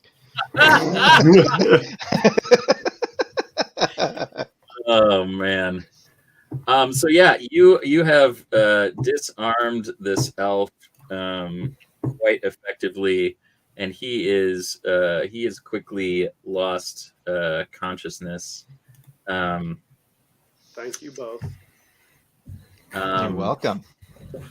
And I'm going to say that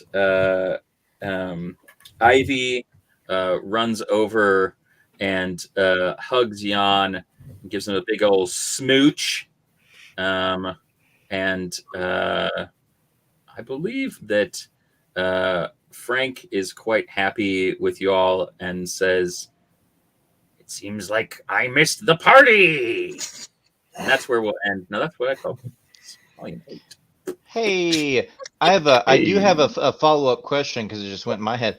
So Frank restored my vision with the sending stone. Did you just cell phone cancer me with my eyesight?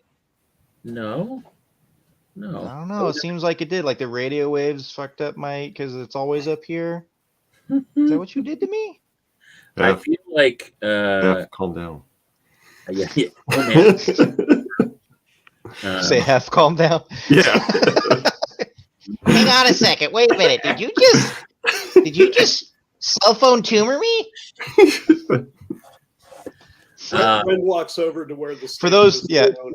Picks it up. For those that don't know, Hef Muldoon was the 13-year-old conspiracy theorist I played in Tales from the Loop last night. Mm-hmm.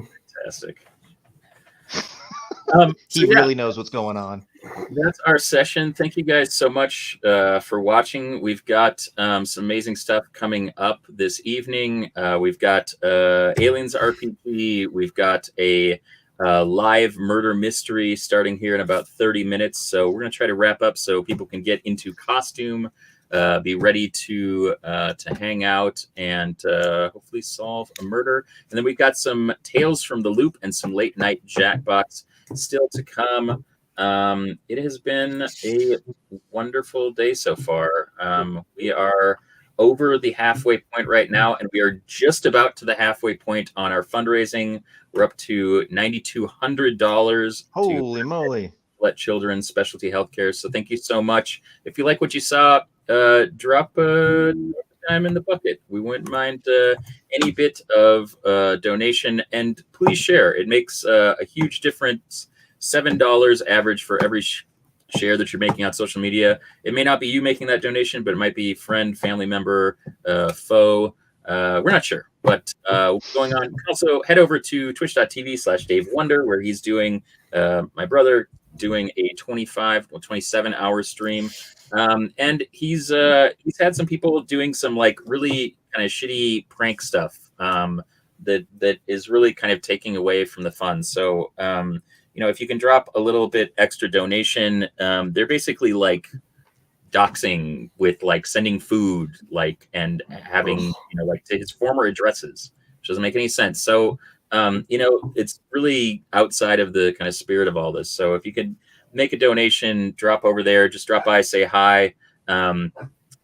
He's put together an amazing group of guests I'll be dropping on later.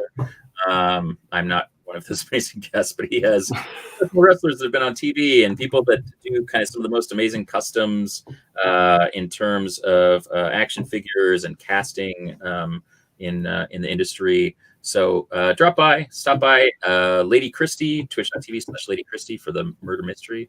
And if everybody wants to go around, give a little pitch, I can bring up all of our donation pages again real quick. So Cassandra. Hi. I have no other social media, so I would love a donation to Extra Life. That is my favorite thing that happens every year. Or anyone else. I don't care. It goes to the team. So if you got a $5 to spare, throw it up there. Hey, we've already gotten 2 more donations in the time that we said that. So thank you guys. Warrior. Oh, hey, hi, hello. I'm Warrior. You can find me on the socials as well as on Twitch at WarriorMN. I will be part of the murder mystery in just a moment. My costume is stupid as hell, so I recommend joining for that. I did a lot of crafting this year for some reason. I will also be in the Tales from the Loop game coming up at 11. So both of those will be on this channel, Known World United, as well as I think various other places. I am currently at 60% of my fundraising goal. I just hit $600, which I think is the most I've ever raised at Extra Life, which is dope. Awesome. If I get up to $750 before tomorrow morning, I'm going to do a morning Twitch stream over on my channel. If not, I'm going to sleep. So, I would like, if you'd like to help children, I'll love you forever. But if you want to let me sleep, I'm not going to be mad at you. Awesome. All right, Nathan. Hey guys, again, this was my first time doing Extra Life, being a part of things. I've had a blast. It's been super duper fun. Hopefully you guys have had some laughs with chastity belts and other stupid things that Oz has been doing. Donate to all these guys. If remember the artwork that Joel's been doing, if there are any slots left, those are awesome. So you'll get something super cool, and the money will go to a really cool place. But watch tonight, watch tomorrow. Try to get these guys up to their goals, and I can plug a link that I'll be doing next year at some point, because I really want to be a part of it again. So awesome. Spread the love. All right. And that's me. Hey, I'm James, aka Frankie Claus, aka all these guys. And I have to ask a question. Chat, if you know, don't let me know. If any of the people in this group can tell me what I based this adventure on, I will go and make a $25 donation directly to your Extra Life campaigns. I'm going to go with Nakatomi Plaza. That's beautiful. This has been Die Hard. Now that's what I call Christmas Volume 8. It's a Christmas movie. So we should have let him plummet to his death. Aw, man, we were so close. As a farewell to arms, we'll throw the arms off and they'll flop around in the flop around. Ren probably would at the end just pick him up and throw him off to clean up the garbage. That tracks. This has been Die Hard is D and Die Hard. So good. So if you enjoyed. There's always something silly every year for now. That's what I call Christmas. So come back next year for Volume 9. Check out the Murder Mystery. Check out Aliens. Check out Tales from the Loop. Check out that. Check out maybe Stream Boys in the morning or maybe Sleep Boys in the morning for Warrior. We'll be playing Minecraft with people that have never played before in the morning. We'll be doing some streaming. There'll be Fiasco to end up. There'll be a couple hours of Jackbox. There'll be heel turn stuff. And maybe Joel will be streaming some drawings. So stop by. 8 slots. 8 still slots. available. $50, the finest deal in the biz. I got to go make myself pretty for this murder mystery. And hopefully my character didn't do it for the second year in a row. What up, Michael? Volume 8? Bye.